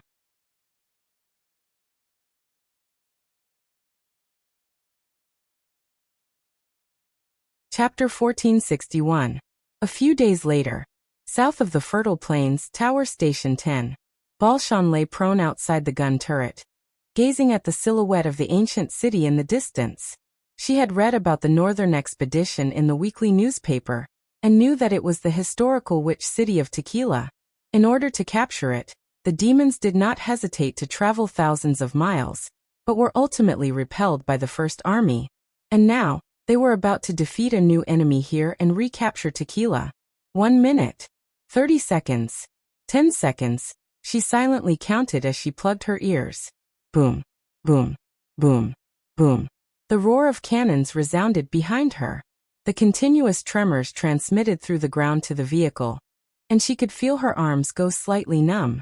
That was the artillery unit's 152mm long-song cannon pouring fire at the target. Compared to the short-barreled field cannon on the tank, the sound was on a completely different level. Team leader, are you still not used to the sound of cannons? The driver, Bei, turned around and teased. He sat cross-legged at the front of the vehicle, holding a can of instant food in his hands. This was one of the things she admired about him. Even in a battlefield littered with corpses and filled with the rotting stench of demonic beasts, he could still eat as usual. That won't do. You have to learn to let your ears filter out those irrelevant noises, so that you can maintain your focus. I think your ears aren't very sensitive. Balshan expressionlessly looked away. Although the driver and the gunner were experienced veterans, according to the rules, the commander was the leader of the team. Furthermore, in terms of actual age, she might even be slightly older than the two of them. The only sound I need to listen to is the abnormal sound of the screaming stone. It's not the sound of cannons, nor is it your nonsense. Do you understand? Team leader, you're really harsh with your words. Bei smacked his lips. I thought that Miss Witches were all sweet and adorable, just like Angel Nana. 5 years ago, witches were the devil's minions, the embodiment of evil. No one will like you if you act like this. Who said that? I think team leader is pretty good. The gunner sure interrupted. He's straightforward and capable. He's never joined the army, but he's able to adapt to the battlefield in a short period of time. He's definitely the best choice for a commander. The two of them looked at Shore. The latter was stunned. What? Did I say something wrong? No. Balshan shrugged. Although you missed 9 out of 10 shots during training, you're not completely useless. Gunner seemed to be enjoying it. All right, let's not talk about this anymore. Bei quickly changed the topic. By the way, team leader, who was the person waiting for you outside the campsite at Tower Station number 9? He also seems to be wearing the uniform of the First Army. Is he your friend? Why do you ask? I saw the medal hanging on his chest, so I wanted to get to know him. Those who can receive the medal are not simple. He should be a very powerful guy. I do know him, but he isn't that impressive. Without me, he would probably have become food for the demonic beasts. Balshan pretended to be indifferent, but her tone couldn't help but soften. Wow, you're too strict. Before he could finish, she covered her ears. Another round of deafening bombardment. Bei, who was completely unprepared, grimaced at the rumbling noises. And this time, after the bombardment, 3 green signal flares flew up. That was the signal to attack. It seems like you aren't very focused either. Balshan patted the steel plate on the side of the turret. Convoy 12 set off immediately. Bei didn't retort. Instead, he threw down the can in his hand and slipped into the car through the driver's window. Shur also retreated into the narrow turret and got ready for battle. Regardless of how they usually were, the two of them were not careless at the critical moment. Balshan raised the telescope and saw that under the bombardment of the artillery, many demonic beasts had already escaped from the ruins and were fleeing towards the north. Turning back to look, the First Army soldiers had split into dozens of small teams and were steadily advancing along the tracks of the tanks. This formation was obviously not meant to deal with ordinary demonic hybrids. The deeper they went into the plains, the more blade beasts they encountered. It went from one every 2 to 3 days to a few a day now. As they were hard to detect with the naked eye, they were far more difficult to deal with than ordinary demonic beasts. Without a doubt, the strategy of the upper echelons of the military was effective. Shriek, resonance allowed them to discover targets outside the firing range of the short-barreled cannons and annihilate them. However, the enemy didn't seem to be purely wild beasts. They would hide behind all sorts of concealment and launch sudden attacks on the troops. The bombardment of artillery could scare off the demonic beasts, but it couldn't scare them away. Hence, it took a lot of effort to recapture the fortresses along the railway. After paying a certain price, the First Army quickly established a battle strategy with the armored troops as the core. Originally, the flintlock troops only treated the tanks as scouts, but now, they had learned to rely on them to clear the fortifications. And the Tequila Ruins before them was the most complicated battlefield that wasn't in the wild. Half an hour later, the Vanguard Convoy 12 drove into Tequila City. Beside Balshan were Convoy 9 and 17. According to the plan, they were in charge of clearing the area from the main street to the West Borough Square, and recapturing the 2 fortresses that were set up there. Looking at the surroundings, Balshan couldn't help but feel her scalp go numb. The numerous stone buildings made the situation in the city extremely complicated, and it greatly reduced the detection range of the sigil of screaming. She was currently monitoring multiple magic power sources, but was still unable to lock onto a specific target. How did you manage to conquer this place previously? It's simple. As long as we get rid of the red mist towers and those skeletons, the demons will naturally retreat, Sure replied. Have you found the enemy? Not yet. But it's certain that there are plenty of monsters hiding in this city. Balshan gestured to the soldiers behind her, getting them to move closer to the tanks, and at the same time widen the distance between them and the other 2 convoys. Not long after, a gray concrete fortress appeared at the end of the street. Although the First Army was forced to abandon this place, these sturdy fortifications weren't destroyed by the enemy. And at this moment, a shrill cry clearly became louder. Balshan frowned. That wasn't a sound that a blade beast should have. She looked at the captain of Convoy 9, Amy, who shook her head, indicating that she was equally puzzled. And when the convoy passed the fortress, the sigil's hum was so loud that even Shell could hear it. Out of caution, she got the 2 convoys to stop temporarily, and decided to take a look at the plaza. She also activated the sigil of resonance by her hand. Even if the target wasn't the blade beasts, she wanted to see where the magic power source was pointing to. Soon, a fluorescent light appeared out of thin air, pointing straight at the center of the plaza not far away, but there was nothing there. Could it be that she had encountered a new invisible enemy? That's not right. Balshan quickly realized that the surface of the plaza seemed to have been pried open by something, and there were black traces of corrosion around it. That thing was hidden beneath the ground. Just as she had this thought, the mud beneath the bricks suddenly arched up. A monster made of flesh and ribs crawled out from the ground, and at the same time, it spat out a pile of transparent bodies. If not for the slime on those bodies, Balshan wouldn't have been able to separate them from the background. Almost at the same time, the sigil of screaming emitted a high-pitched warning. She suddenly realized that those things were all blade beasts. You're tuning in to the Limei's Wuxia Whispers YouTube channel. We're so grateful for your support, and don't forget to subscribe to join us on this incredible journey through captivating stories. Your generosity through donations truly makes a world of difference, as it's the primary source of revenue that allows me to expand and enhance this channel for you. Thank you from the bottom of my heart for being a part of this adventure.